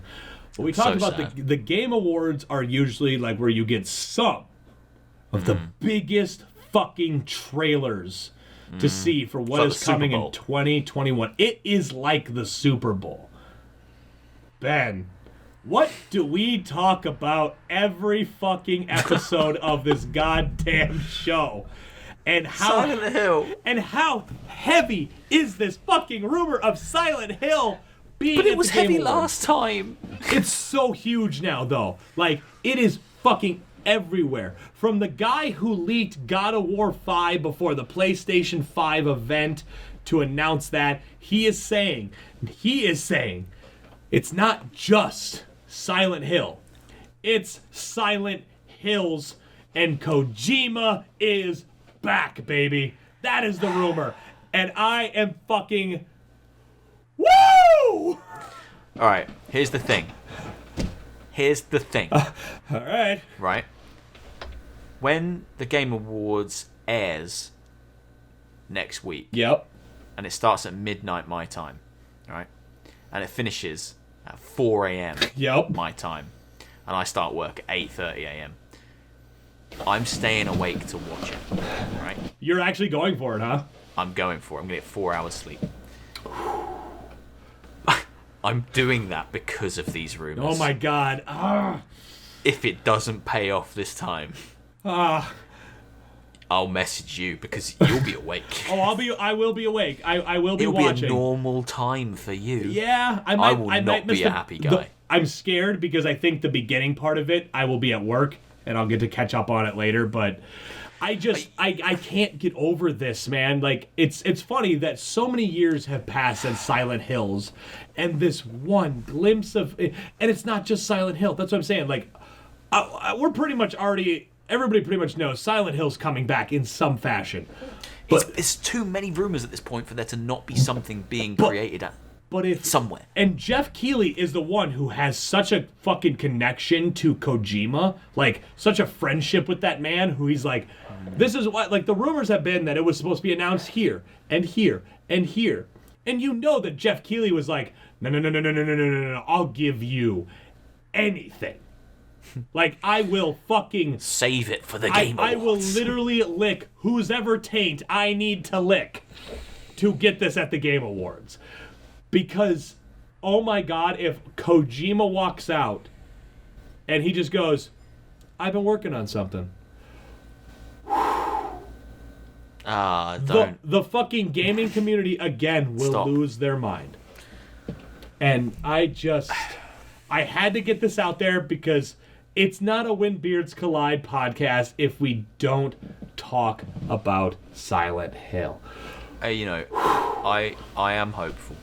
I'm hopeful that it's going to happen this time. But I've said that multiple times, and I've had my heart broken. Well, you know. So I'm trying to keep it on the DL. Well, you know But what? I'm expecting something big. If we're actually good about this, which we won't be, about making an episode right after the Game Awards, which we It'll won't be like a 10-minute long one of just us screaming. Either happy or sad. Like, you can do two times the scream. We'll record that right after this just to have it posted Just for your a bit, channel. yes, it's ready. But if it does happen, the fact is that every single episode always starts with us going, they didn't announce it again. They didn't announce it again. So you clearly know what we want. All right. That is the one big thing I want to talk about before moving on. We're getting there, man. We're getting there. I promise you. Moving on to different categories, unless there's something else you wanted to talk about. Now, this one, I didn't play any of these because I played one of them a little bit, but the other one I wanted to get to, I just haven't gotten to it yet. Oh, excuse me. Games for Impact. Now, like, from what I understand of the context of this is, like, games that have just that, like, not just spiritual, but just that, like, deep meaning and everything involved. A game called If Found, Kentucky Route Zero TV Edition, Spiritfarer, Tell Me Why, and Through the Darkest of Times. Now, I have played Spiritfarer, so that is going to be my answer just because I have played it. I didn't beat it, but I played it. My second one would be Tell Me Why, because they are the makers of Life is Strange, and I love those games. Well, the second one was okay. But I don't have much of an opinion on this one, so No, I'll I'm the go to same. you. Spiritfarer dealt with some kind of heavy themes, and it put them across in a really kind of light-hearted and easy to digest way. Obviously, death isn't something that is kind of handled in such a delicate way usually in the game's media, and Spiritfarer did a beautiful job of it. I think it will probably be between that and Tell Me Why. Tell Me Why, in terms of cultural impact, is actually quite massive, because it's, as far as I know, one of the first mainstream games with a trans main character, which is a playable character, and that's huge. So again, I didn't play Tell Me Why. I do like Don't Nod. I enjoy. I plan to get to it. I will play at some point. I believe it's on Game Pass, so it is. That's why I was going to play it, because it is on Game Pass. So I was eventually going to get there. So yeah, I think Spiritfarer, for the way it handles death so gently and delicately, or it will be Tell Me Why for what it's for putting a trans character in the forefront of a video game when that hasn't been necessarily done before in a game that I've played anyway. I've not really heard of that. That's big. It is big, and it's fucking awesome that and visibility they were just... is huge. So yes, if it's a cultural impact award, it will probably be Tell Me Why. All right, locked in. I pick Spiritfarer. You're picking Tell Me Why. Moving on. Now here is where I think one of the first ones where me and you go back and forth. Are you ready? Mm-hmm. Performance. Ashley Johnson for Ellie in The Last of Us Part 2. Laura Bailey for Abby in The Last of Us Part 2. I'm going to butcher this and I'm going to do my best. Daisuke Seshu? Fuck. Jin from Ghost of Tsushima. I'm not good at that. If my wife was here, she could get me. Logan Cunningham for Hades in Hades. And Naji Jeterm, which I probably also butchered, for Miles Morales and Marvel Spider-Man Miles Morales. Ben, if I could hold you, I would hold you right now. I am going to stick with Ellie. She is Laura Bailey. I knew you would do it. I knew you. And God, the worst part is I'm so back and forth on this because Laura Bailey. Fucking Laura Bailey. Laura is always one of the most amazing voice actresses.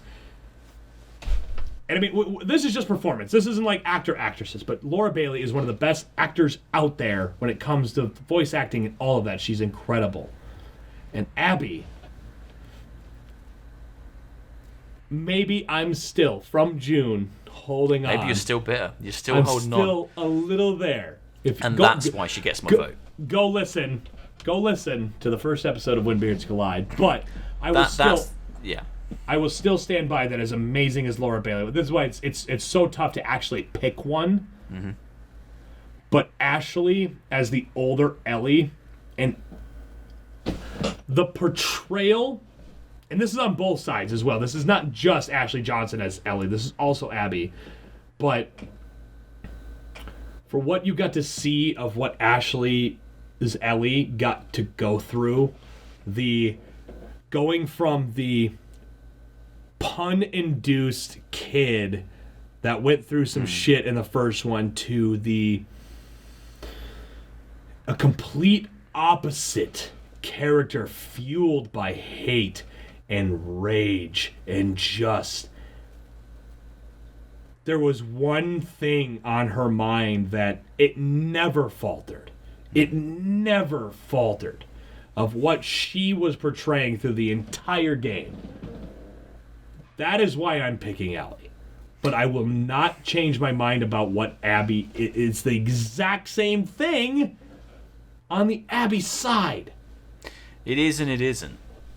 You know, I see where you're coming from. We've got two games of performance from Ashley regarding Ellie. So seeing the transformation, she's put time into crafting that character, and then has to quite dramatically change how that character acts, is seen, and is portrayed, because she goes through some seriously heavy shit. So pour it out. She will almost certainly win. You think Ashley Johnson will win. You really think Ashley will win? I think she'll win.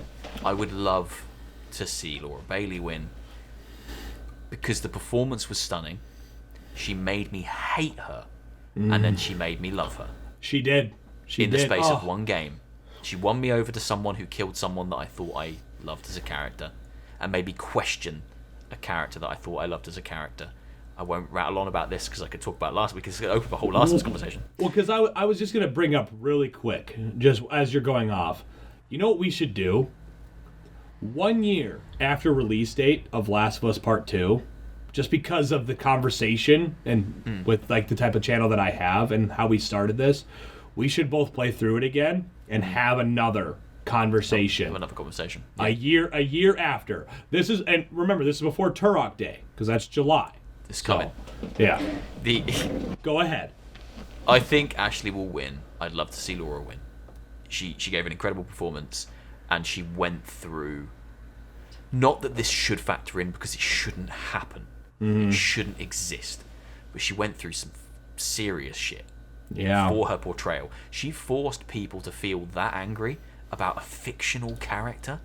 About two fictional characters. I'm not over it, man. I'm still not.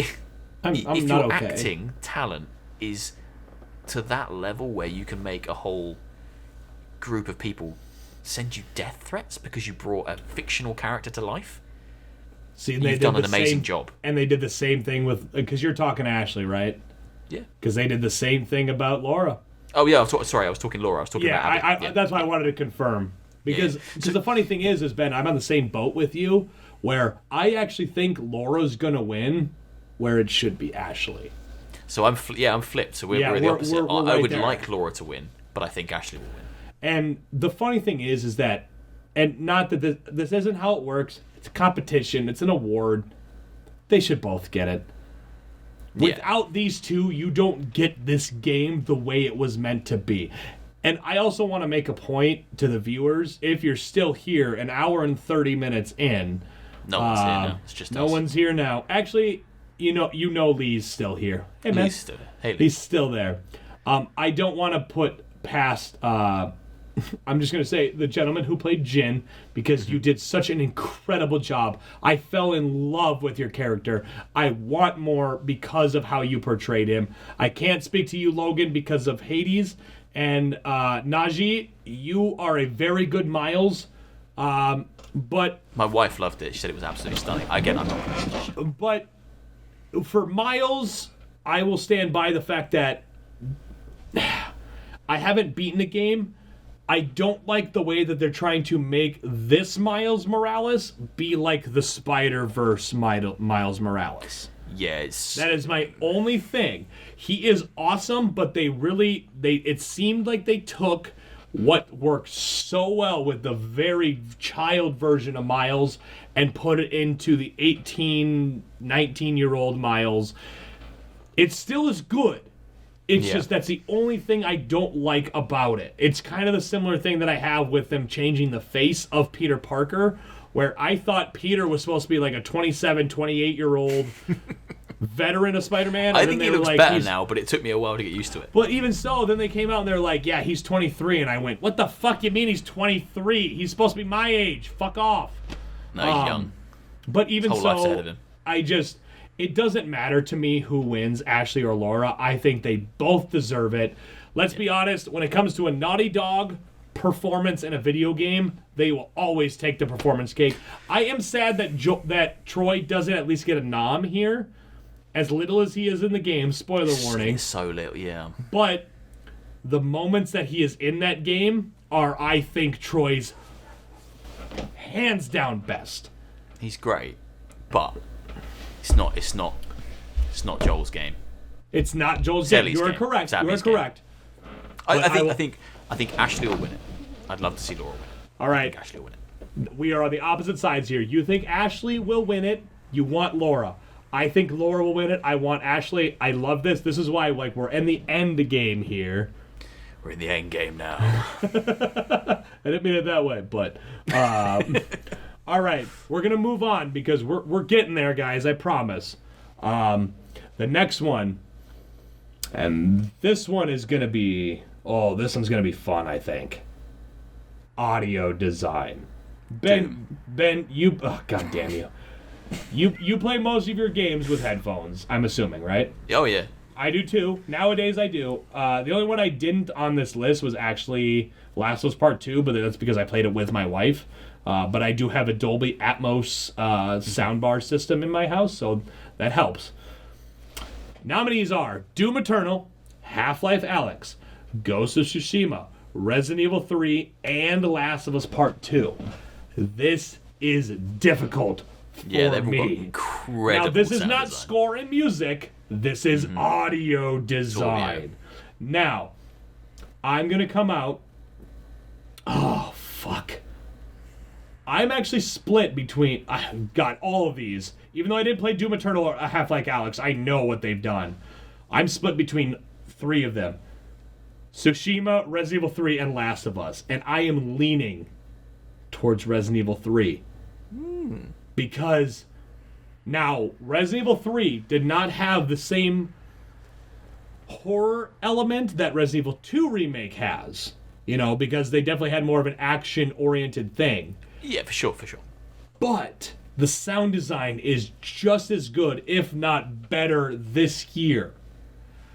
But again, Ghost of Tsushima, with the way the wind, the foxes, every step, every breath you take, you can hear. It was not a reference to the song. You can hear in... I mean, these are not 3D audio headphones, but I would change it to it every time. And then Last of Us Part 2 is the same thing. God, just every... Audio is my favorite thing in the world. When I went to school for filmmaking, I wish I would have switched to audio design. Like, I wish I would have been in that aspect. Because of my giant fucking soundboard over here that I don't know how to fucking use. You go ahead and talk for a bit because I can't pick. I think the winner here will be... I think it will be Last of Us or Doom. Really? Really? You think Last of Us or Doom? I think Last of Us or Doom. Last of Us, it reminds me a lot of... if you think back to Red Dead 2... It's the noises you don't realise are there, and then if you sit and focus on them, and Ghost of Tsushima as well is part of that conversation. When you're in a big open world and you really focus in on the noises you can hear, and you understand just how many layers are taking place in Last of Us. You know, when you're walking through the snow, or the crunch of the snow, the sound of the rain when you're in the kind of the forest levels. That whole end sequence where where it's all on fire. Yeah, and I can't remember the whisperers, kind of not the whisperers, but you're in the campfire. And the audio design in Last of Us was absolutely stunning because everything else in that game was stunning. It was at such a high production value. Well, remember hearing the fucking Rat King come up behind you. Good God. Yeah. But then Ghost of Tsushima had, again, exceptional audio design. Well, like I said, it was the wind. It was the wind alone. Every time you'd hit that, like even in my non-3D capable headphones, it was just the... I felt when you tear a demon in half in Doom, it really feels like you're tearing a demon in half because the sound design is just perfect. God, this is such a... For me... I think, for me, I'd like to see any of them win it apart from Resident Evil. You can't lose here. You can't lose I don't think Resident Evil did anything special. If this was still Resident Evil 2, I think that is the winner. So I agree with you. But sit it alongside Last of Us Ghost of Tsushima, and it's like... Because those two do it better. Those two do it better. So I think if all of a sudden it kind of isn't part of the conversation... And Half Life Alyx, not to discredit it, did amazing things with production quality, but sound is probably one of the last things I'd speak about in terms of what that game did. Right. And that's not to discredit the sound, which was incredible, and the audio design was amazing. But it, again, when you put it up against something like Last of Us and something like Ghost of Tsushima, which had such big, intricate, incredible worlds where, you're walking on different terrain every 2 seconds and the terrain needs to change and the atmosphere changes because the world around you changes, it kind of almost has to be one of them. I love the sound design of Doom, but I think it'll be Last of Us or Tsushima. All right, and I can't pick. I'm going Tsushima. I'm going Tsushima. Like after this, that is my pick. I think that's a pretty safe bet. I think Tsushima will pick up a lot of technical achievement awards, and I think this will be one of them. Because so, I do think if you have the 3D Pulse headphones for the PlayStation 5, I think that Tsushima is gonna blow you away. Oh yep. I'm gonna stick with Tsushima for audio design. Yeah, I'm comfortable with that. Yeah. Perfect. All right. Whoo, baby. This is getting. I love this. I'm a little tipsy. Oh, this next one. We might fight a little bit on this one. Score and music.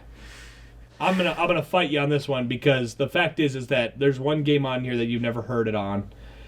Here's the nominees: Doom Eternal, Final Fantasy VII Remake, Hades, Ori and the Will of the Wisps, and Last of Us Part 2.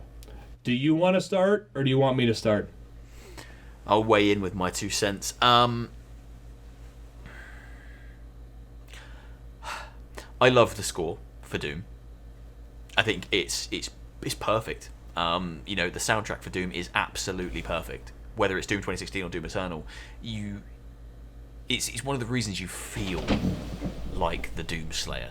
You jump into a combat scenario, those metal riffs kick in, and you're there, man. You're tearing stuff apart. It drives you. If you take that music out of that game, it loses so much of its momentum. Sure. It's almost a different game.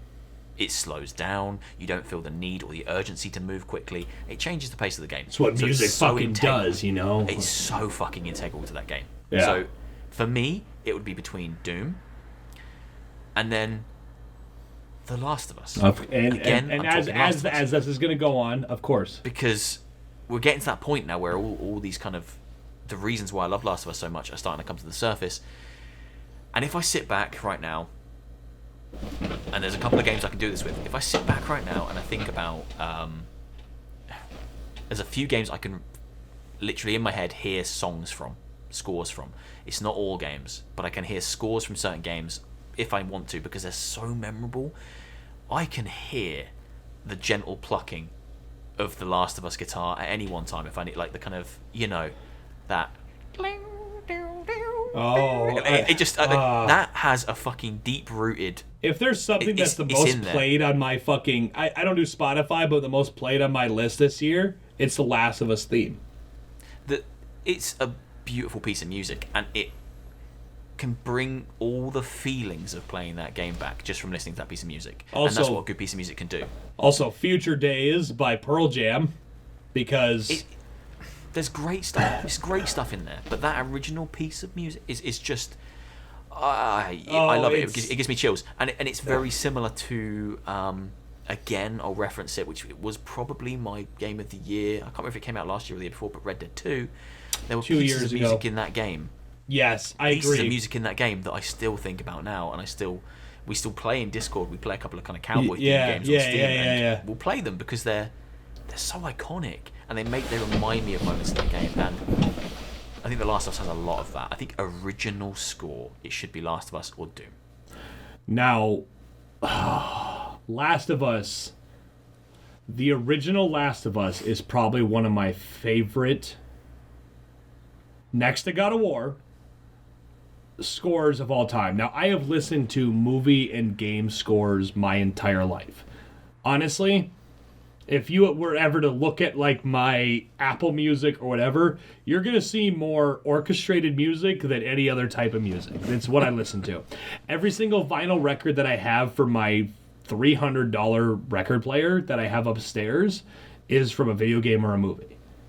And unfortunately, they don't have Last of Us Part 2 out yet on vinyl, but I have Last of Us 1, 2, and because I got the collector's edition, I have the single track of that. I love everything about that score. There is nothing that... Honestly, I do personally just in this year, the only thing that beats it because I think it's the best score ever is the God of War soundtrack of 2018. I really do. That's great stuff. Yeah, that's beautiful. However, the Final Fantasy VII Remake soundtrack I have listened to over and over and over. Now, the original music of that game is probably some of the most iconic video game music you could ever listen to. And I have heard variant and version of that since 1997. Like, seriously. And the way that it works within the video game and how it transforms, it's crazy. And honestly, Ben, until you get to experience it within the game, and this isn't just like me BSing either, because the way that when you're playing the game itself, the way it's like, here's your battle music that is set for this specific situation, and the way it transforms from you going, you're winning in the battle and you're losing in the battle, and the up and down, it literally changes over and over again throughout it of the same type of track.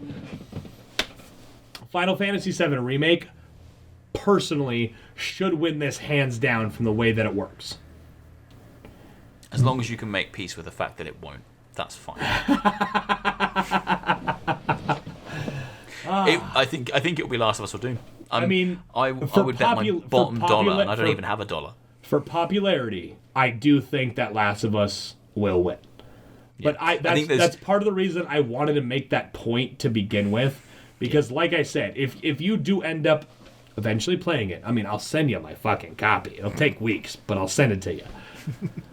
It's incredible how, like, there's 8 different versions of just you playing in a battle of one song, of how it changes. Last of Us doesn't do that. No other game does that. It was innovative, it was new, it was incredible. That is why I am saying Final Fantasy VII Remake is the winner of this, because of just how perfect it works with every situation.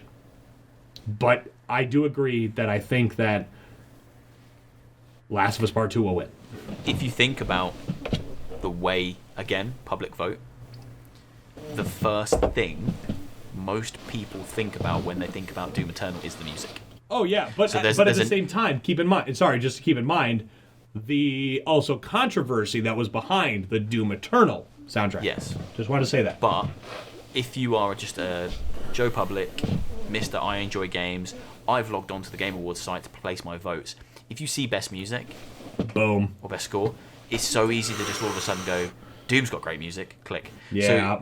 So for me, I think it will go to Doom due to like just a kind of almost like a mental brainwashing of people just to click it. Right. Code's coming up. Or it'll go to Last of Us.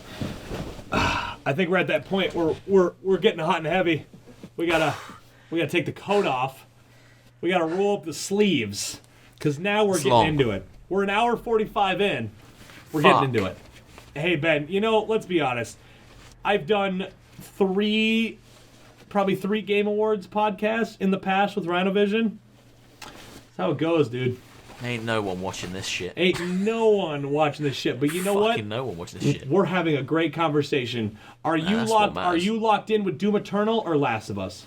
Last of Us. All right. We're moving on. I'm sticking with Final Fantasy. The next one, which I don't think will be as decisive, art direction. Here are the nominees, which the first one I haven't heard of, unfortunately. 13 Sentinels, Aegis Rim, or Aegis Rim, however you want to pronounce it, Final Fantasy VII Remake, Ghost of Tsushima, Hades, and The Last of Us Part 2. I am going to unequivocally say Ghost of Tsushima. There it is. Like, don't get me wrong.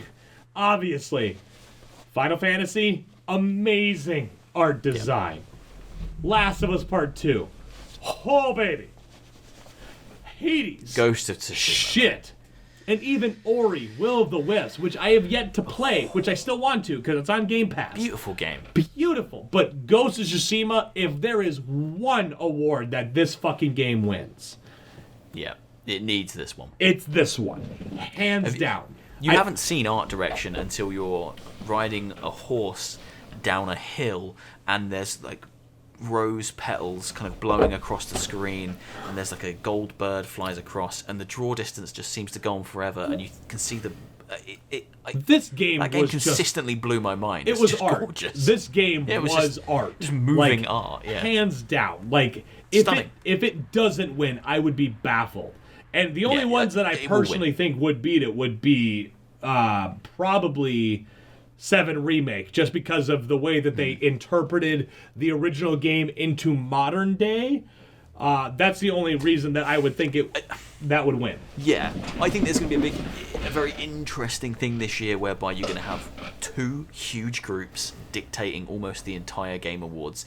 You're going to have the fans of Last of Us voting for Last of Us in everything because they want it to win, and you're going to have the people who hated The Last of Us voting for Ghost of Tsushima, probably because it's another Sony product, just to stop Last of Us winning. And that's the thing that we haven't talked about yet. We haven't even gotten into that. These two things fighting.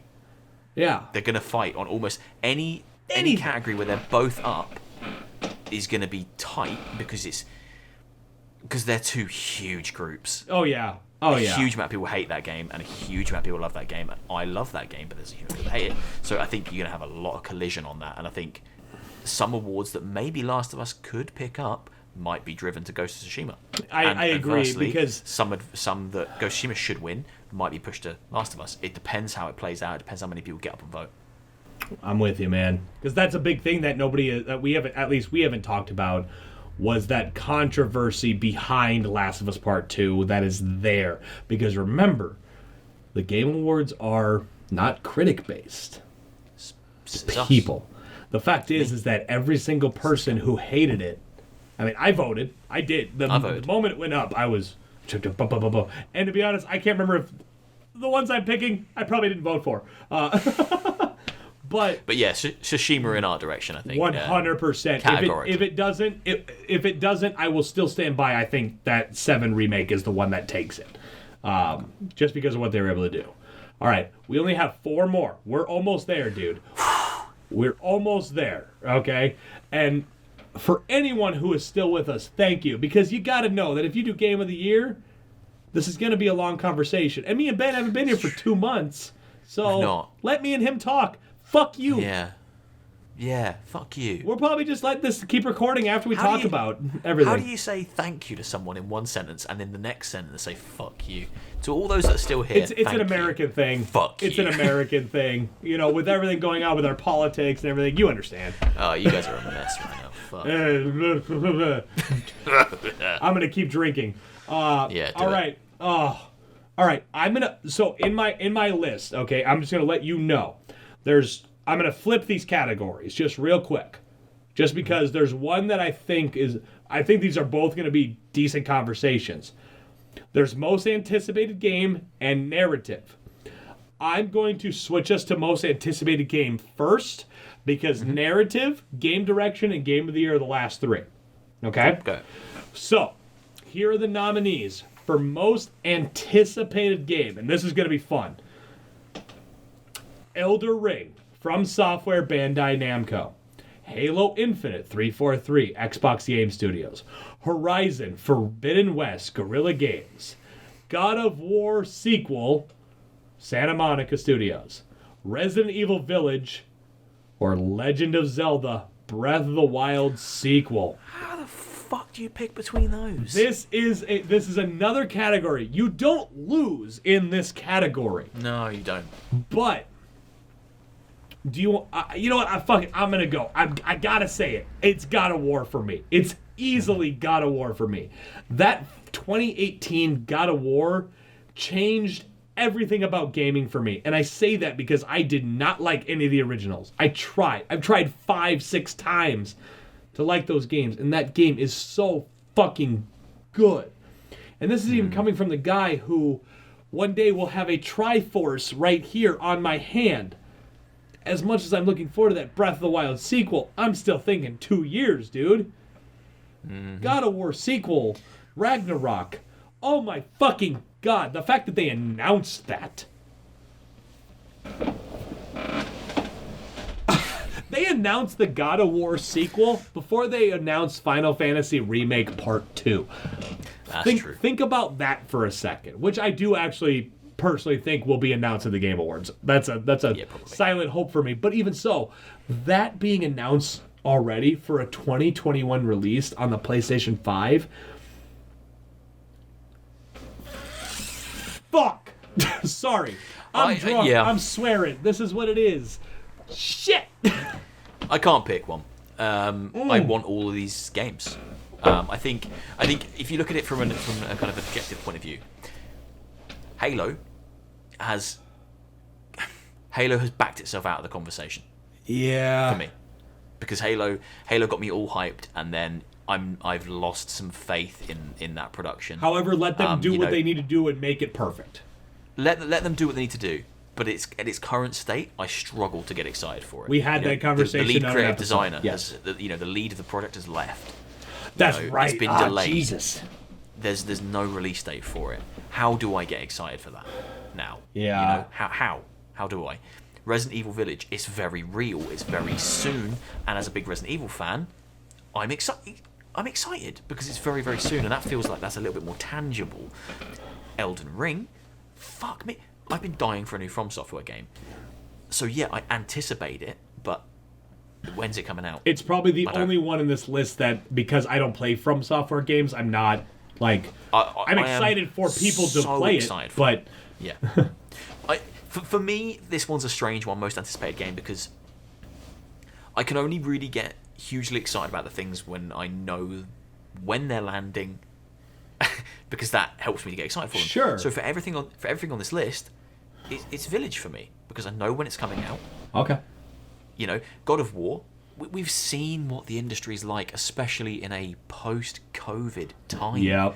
They tell us what the release date is, and then they delay it 3 or 4 times, because it's harder to make games like this. It's harder to make games when everyone's just sitting at home and not sitting in an office. And, Zelda, probably not next year. Horizon 2, I'd love it to be next year. Who knows? God of War, I would love it to be next year. Who knows? God. Until I can see something tangible, because I've only seen a God of War logo, and I've only seen a pre-rendered CG trailer for Horizon. I've seen gameplay of Resident Evil. I'm confident that's going to come out at the start of next year. For me, it has to be Resident Evil, because I've seen something that excites me, something I can look at and go, that's a game that's running that I can play within 6 months' time. I want that. Whereas the others, oh God, I fucking want them all, but I don't know when they're coming. I definitely understand. I understand what you're saying, 100%. You're making sense. You're making sense to me here, Sometimes Ben. It happens. I like it. I like that you're making sense to me. Because a friend raised an interesting point the other day. Obviously, Cyberpunk 2077, the hype is fever pitch right now, because we're, 6 days away? 6 days away. That's a loud car. Cyberpunk was announced, let me get this right, 2012? It was or 2013. It was 7.5 years. It was 7.5 years ago. Imagine that. Okay, so they announced that game. Who would have thought it would be that long before it came out? Okay, and I'm not saying the same thing's going to happen to God of War.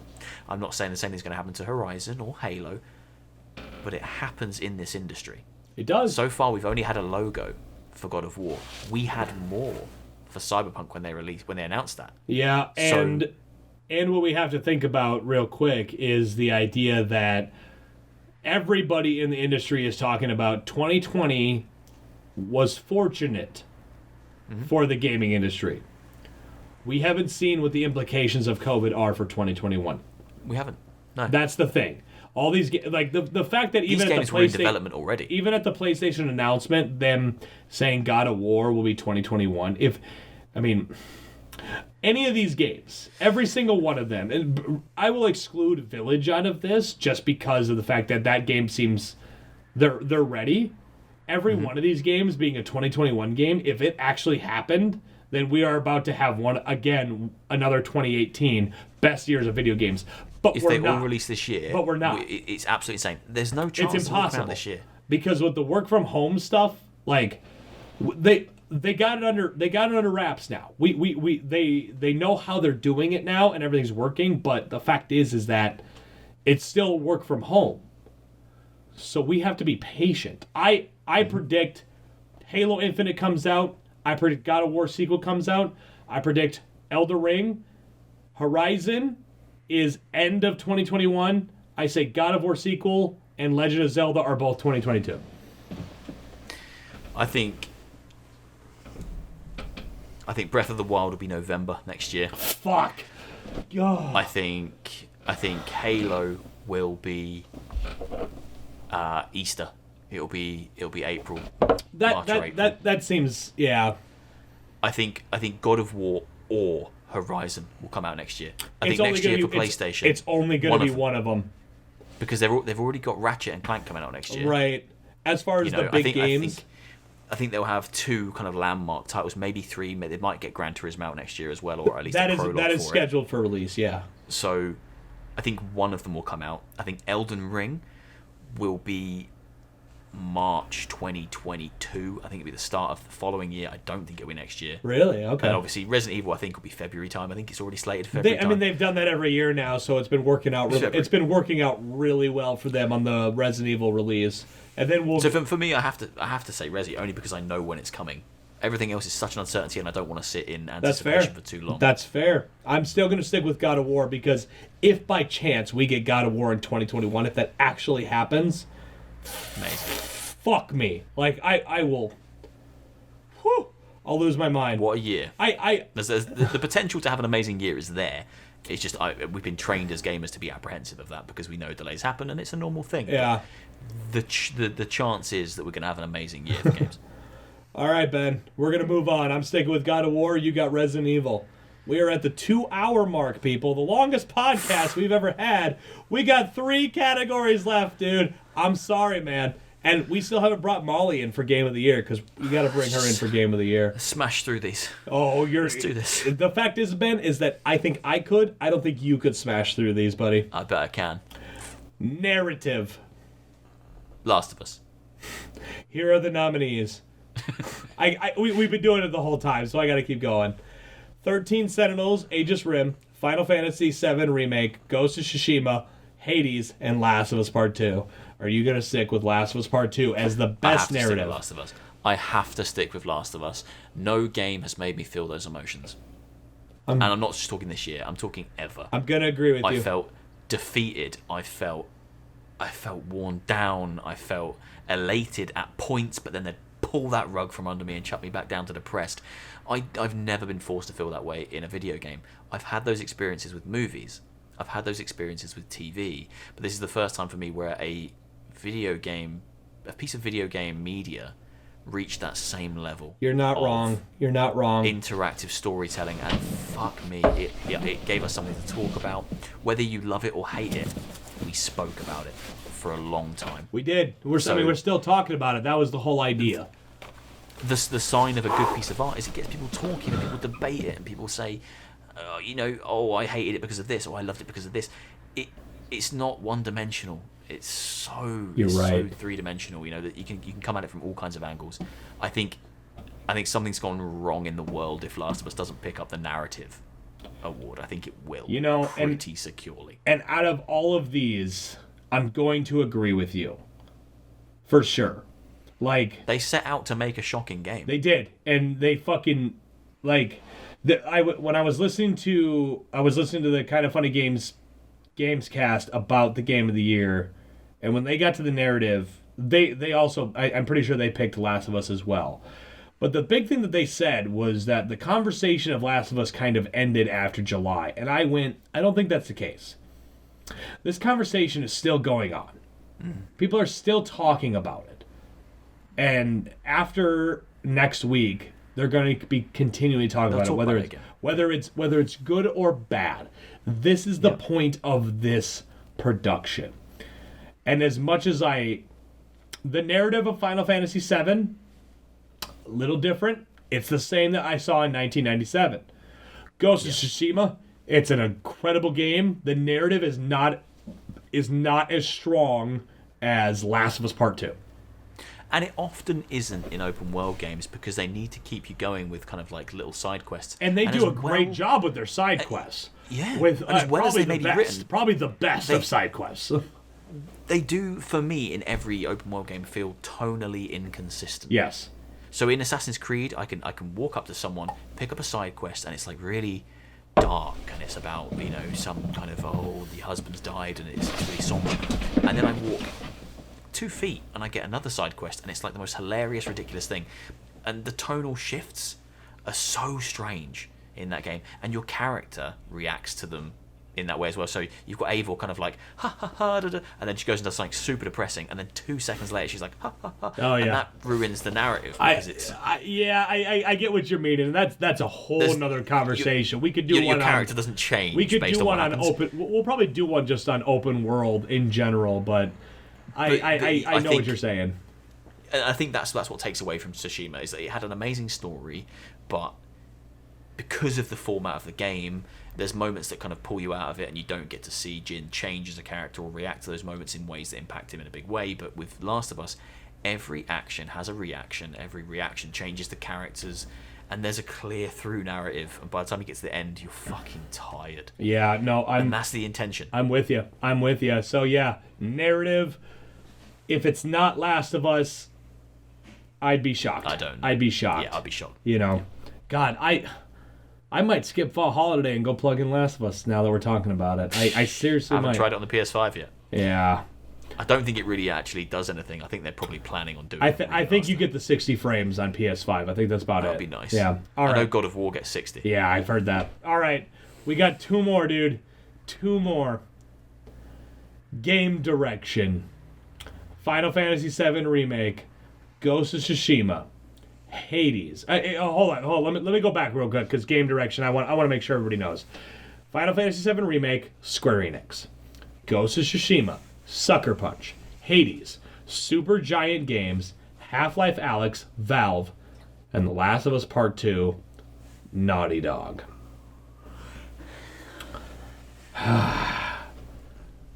This one I'm going to go with my boy Druckmann, dude. Again, I have to go with Druckmann on Last of Us Part 2. And I hate to keep going away because, god damn it, all these games, as far as I'm concerned, they're all winners. The only one I haven't played, I haven't played Hades or Half-Life because I don't have like an HTC Vive or anything. But if we're talking direction, game direction, then again, for me, in this instance, it's The Last of Us or Half Life Alyx, because Hades, is Hades on there? Hades is on there. So Hades is, again, not played it, but I've watched a lot of reviews. I know people that played it. Very mechanically sound, very good gameplay, very well put together. But the way you play that game is very much down to you. Yep. You're meant to run it and run it and run it and run it and run it and run it. Ghost of Tsushima, you, to an extent, make your own story. You know, if I want to go left, I'm going to go left. If I want to go right, I'm going to go right. If I want to go up, I'm going to go up. You do what you want when you want, for how long you want, you know? So you almost become the director of your own story in that game. Jesus Christ. You become the author of that story to an extent. Outside of the plot points that you cannot change, you become the author of that story. It's the story, you make it. The Last of Us and Half-Life Alyx, and I feel like I'm forgetting a nomination. Final Fantasy VII. You have no opinion on it. I get it. It's fine. I have no opinion anyway. I'll talk.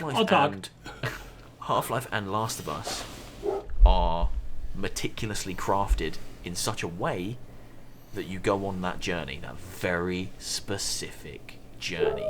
You have control over the way in which you interact with the world between point A and point B. So in Half-Life Alyx, if I want to kill a guy by throwing a bottle at his head, I can, or if I can shoot, Half-Life, the way I dispatch the enemies is up to me.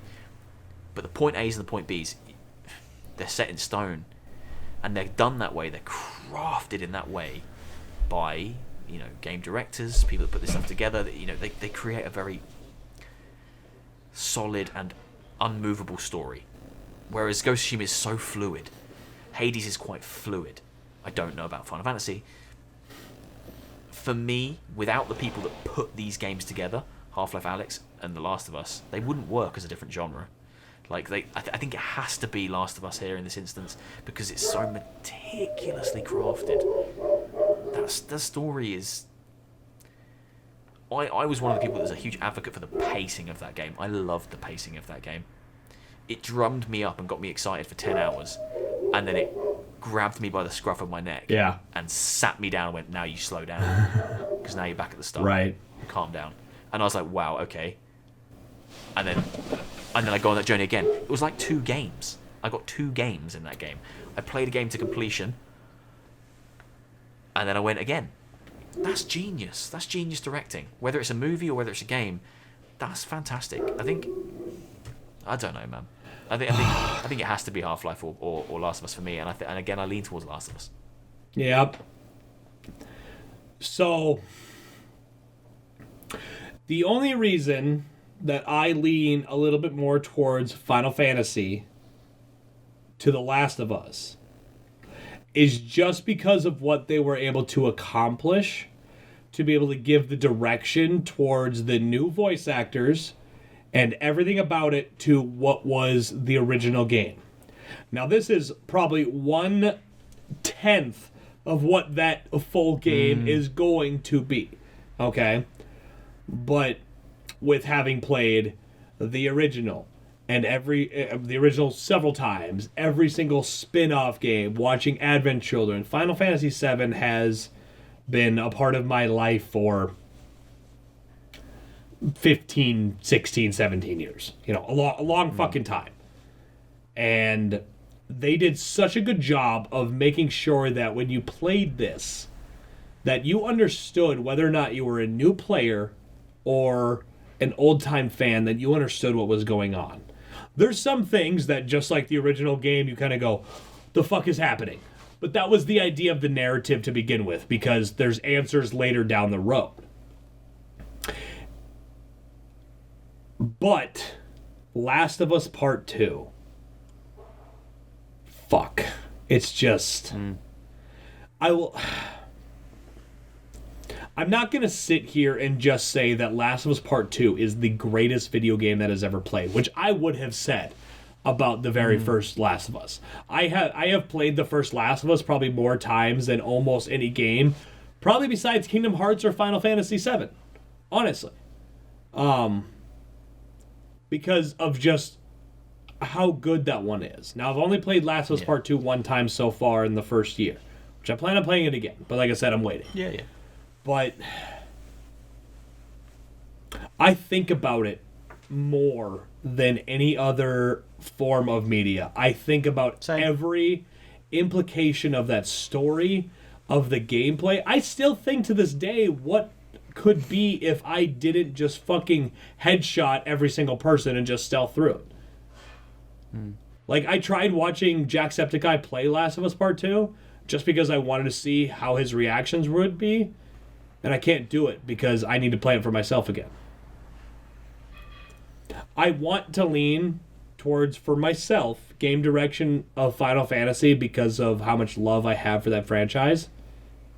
But game direction, I'm going to once again give to Neil Druckmann. Because I think he is the best, one of the best game directors in the industry. Next to like Corey. I think Last of Us will win it. I think so. Again, if we're talking art direction, and Last of Us is a stunning game, it's a gorgeous game, but you know, art direction, Ghost of Tsushima took my breath away. But overall direction, the way it's put together, the pacing, the story beats, how you're left feeling at the end, like it all comes together perfectly. Whether you like it or not, it makes you feel the feelings that it intends to make you feel. Yeah. One of the reasons people didn't like that game is because they felt a certain way that they didn't want to feel playing a video game. They came away from going, I don't want to feel depressed. I don't want to be sad that character's been killed in front of me. We're far enough from spoilers. I think we're okay. We're far fucking enough away. If you've been listening to 2 hours and 11 minutes of our fucking podcast, deal with it. Joel's dead. Joel dies. Yeah, fucking hell. It's yeah. I think it has to be The Last of Us. I agree with you, man. And again, just what you were saying, like, and to put it in perspective for people, Joel is my favorite video game character of all time. I cosplay him. I've made TikToks on him. The moment that and again, quickly, spoiler alert, the moment that I watched him die in that game, I paused it, threw my controller on the ground, and I had to go out, and I'm a smoker, I had 2 cigarettes and a fucking thing of scotch before I was able to come back to play this game. I almost stopped. I legit almost stopped playing. But I went through it. It hurt me so fucking much. And that was the intention. And I'm not saying that my reaction is different than anybody else's or that mine is the one that you need to validate. I'm just letting people know that hurt me so bad. My wife looked at me and I just went, give me 10 minutes. I can't. I'm so mad. They took a chance there, and I respect that, and it alienated a lot of people. But if you're creating, and this is the last thing I'll say, and then we'll move on. Yes. If you're creating a post-apocalyptic world filled with zombies and violence and murder and death, people are going to die, whether you like them or not. If we were living in that world, we would all come to the conclusion that friends, family, were probably going to die because it's a fucking horrible, brutal world, and your chances of survival are so slim. But because it's a fictional character, we just want them to be untouchable. Of course. And we want them to live forever. And we want them to live by rules that don't apply to us. Yeah. So, I understand why people got sad. I understand why people are angry. But, to me, it always made way more sense that he died. It makes no sense to me that not more people have died in that game. More of the main characters should probably be dead in that world. But that's a different conversation. I think that game forced us to feel things. We will talk about that at the 1-year anniversary. We're going to do this. We're going to do it. Whether or not that's the next fucking episode or not, we're going to do it, Ben. Yeah, see you in a year. We'll see you in a year. Benjamin, I want you to loosen your tie. I want you to take your coat off. I want you to get ready for Game of the Year. I poured myself one last little bit in my super fancy fucking glass. Let's wrap this fucking thing up. Remember, Molly needs to come in and clear this up for us, so... She's probably gone to bed. It's so late here in the UK. Is it that late? It's like 8:30. She's an early sleeper. I mean, dude, I turned 31 in 11 days, so I feel you. You ain't got shit on me, son. Oh, who's got the bigger beard?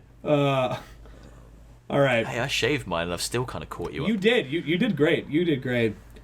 Thanks, Ben, man. Before we get into this, is there anything else you want to say? Is there anything else this is a big thing for us because we're a gaming podcast, you know, and we've talked about so much, and obviously we're gushing on one thing. But before we get into this category, anything else you want to say before we move on? Not really. I think, strangely enough, this is the biggest category, and I've kind of already made myself clear before getting here. I think if you've made it to this point, you probably know where I'm landing. And anyone who is still here, seriously, I want you to seriously go make a comment saying that we're still here. Hashtag we're still here. Hashtag we're still here. Because Kind of Funny did an hour and a half podcast and went through all these categories. We're at 2 hours and it's just 2 of us. But that's fine. How the fuck did we do that? All right, Ben. And I'm okay with us doing it this long just because it's been so long. Game of the fucking year.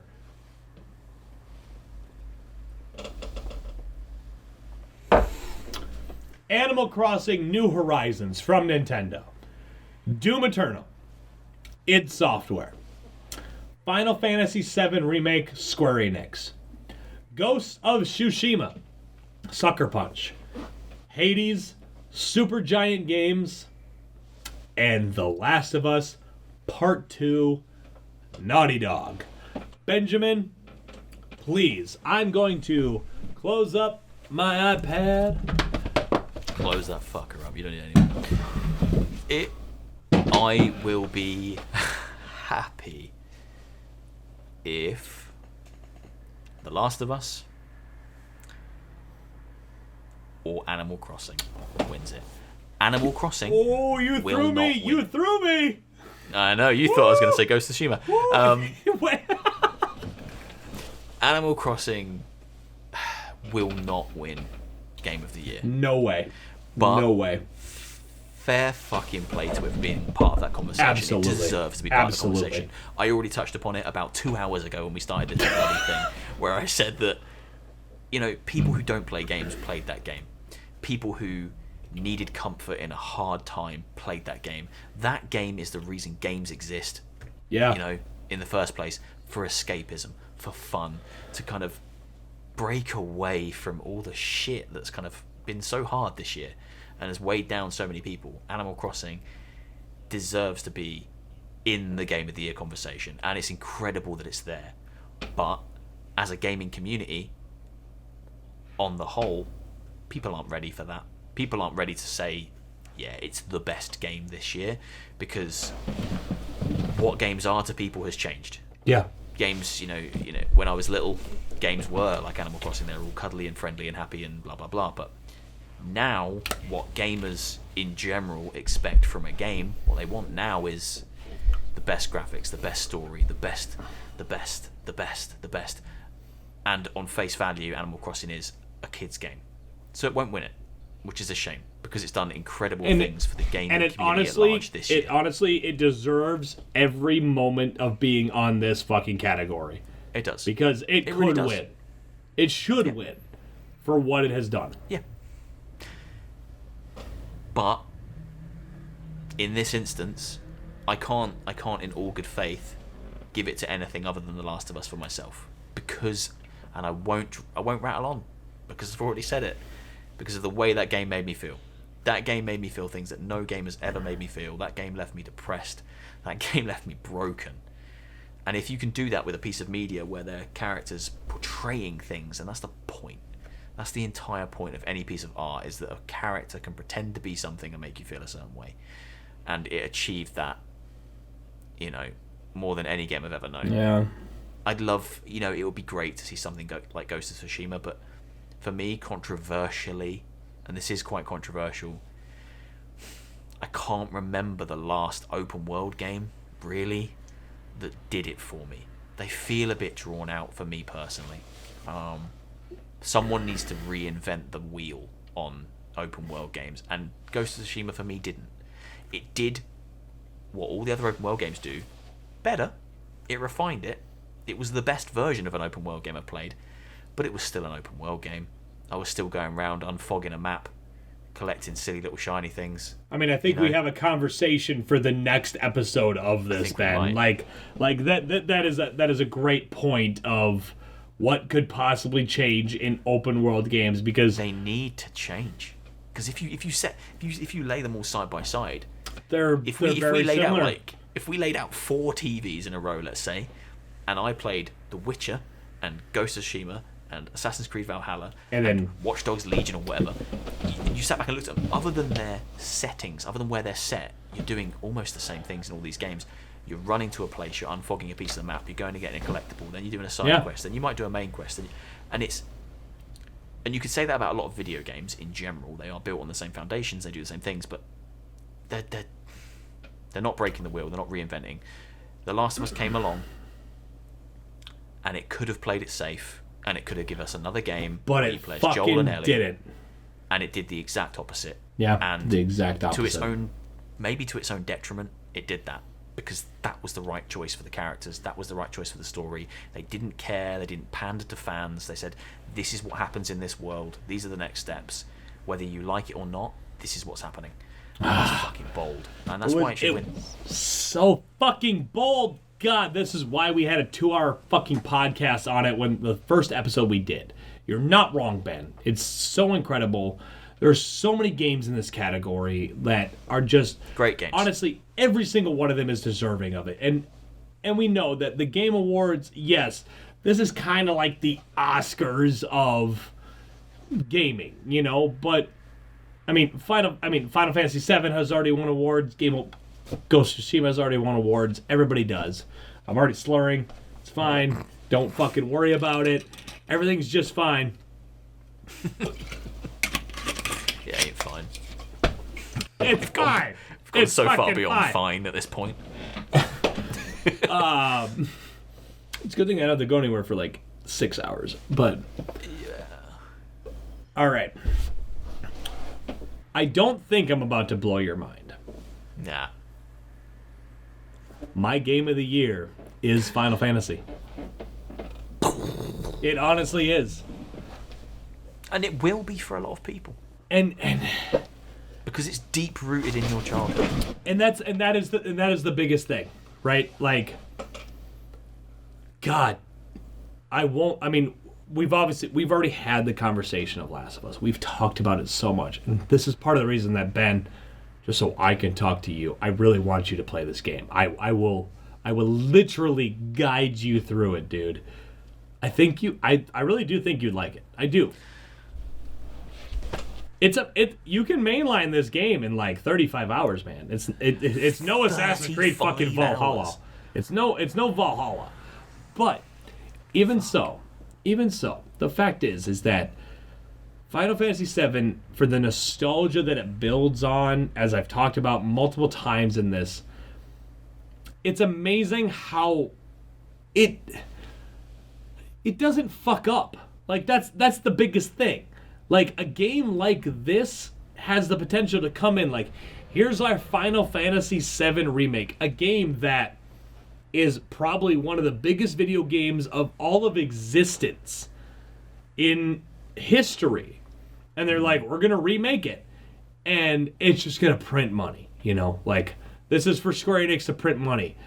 But you can fuck that up. You could fuck that up so bad that it would ruin the entirety of Square Enix forever.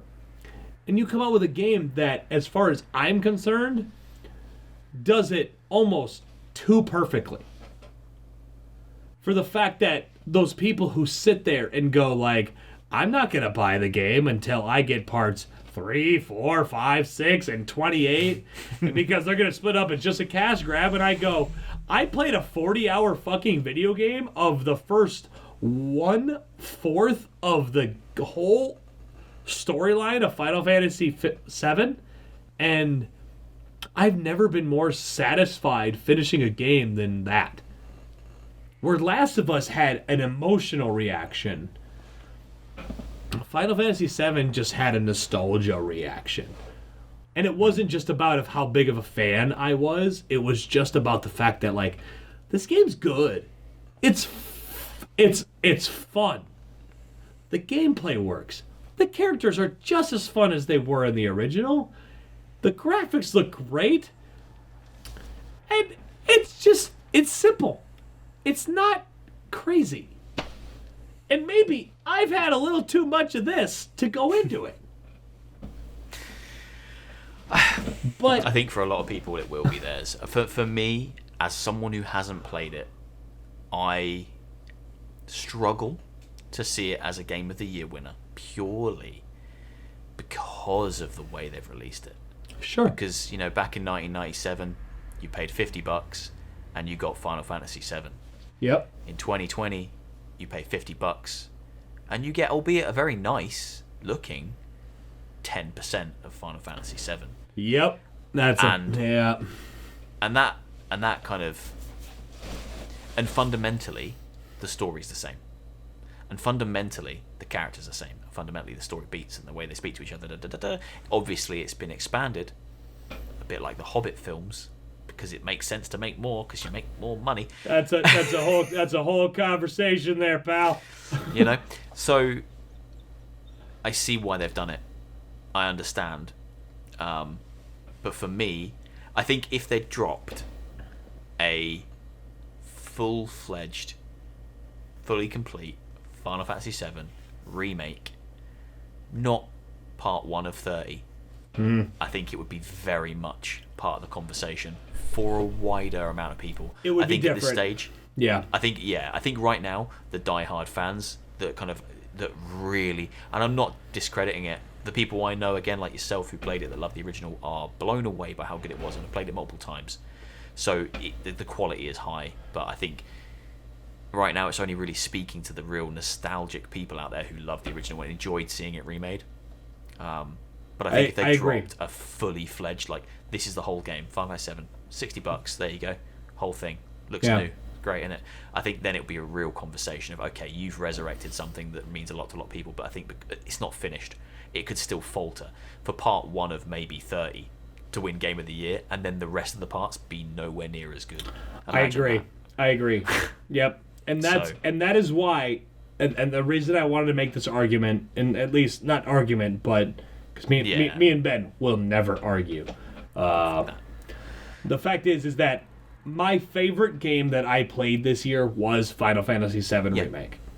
And that's my game of the year. Ultimately, what Game of the Year is, like, yes. It's the thing that you enjoy playing. Yes. Your time on this earth is precious. Yes. If we go deep right now, you ain't got much time. That sounds like a conversation for creating conversations, man.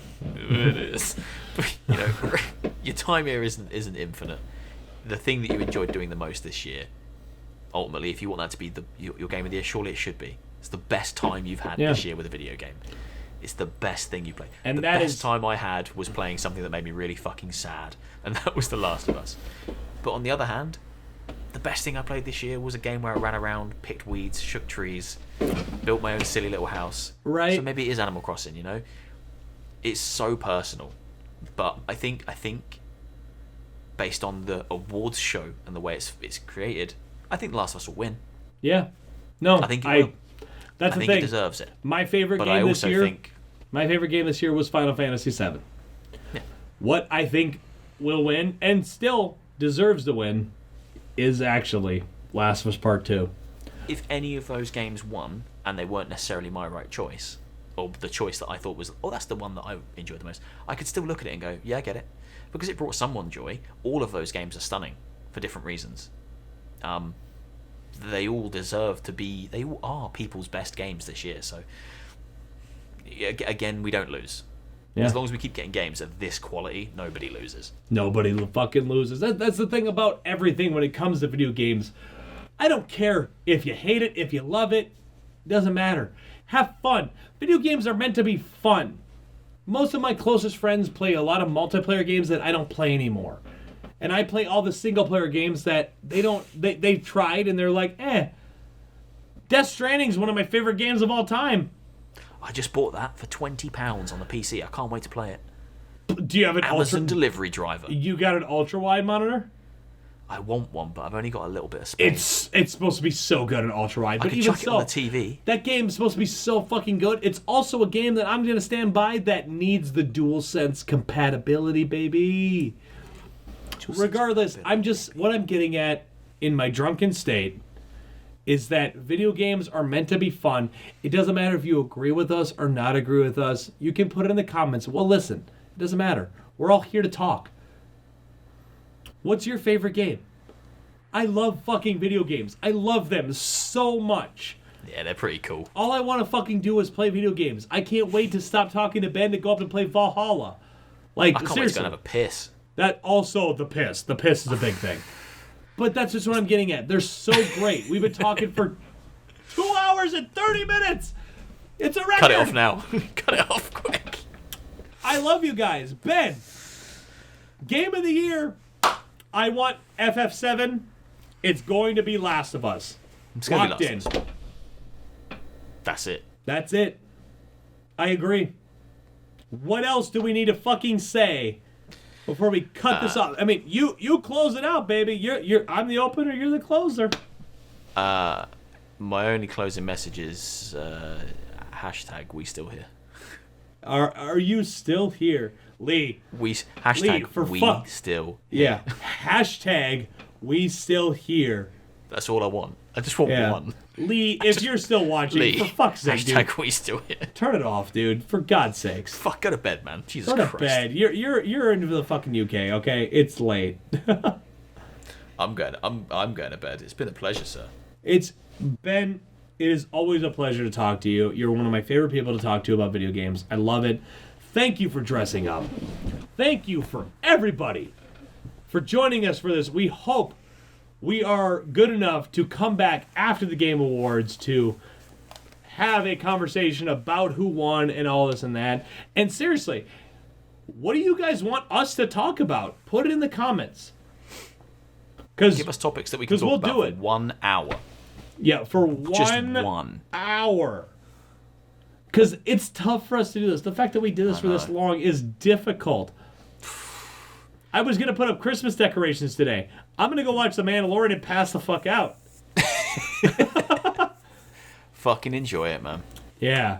I love all of you. Thank you. Seriously, if you guys, for me, if you guys want, I'm hoping Ben will at least put my my new YouTube channel in the description. Come and have a conversation with me and enjoy what I have on my new channel. And this is open to everybody. There's a potential for almost every single person that I've ever met to have a moment on my channel to talk. So that is what I'm trying to do. Thank you guys for listening to me talk about video games, because this is where I get to talk about what I love. And Ben, I'm mooching off of your fucking subscribers, and I love it. But thank you for letting me sit here and talk about video games, because it's the only time I get to do it. So Anytime. Well, we say anytime, but that's always a Anytime, life permitting. Yeah, because like next week we're gonna be like, hey, let's fucking do one, and it's like, oh well, it's Christmas. It's Christmas now, man. Yeah, and then fuck you, and then like, oh well, 2021 is kind of booked.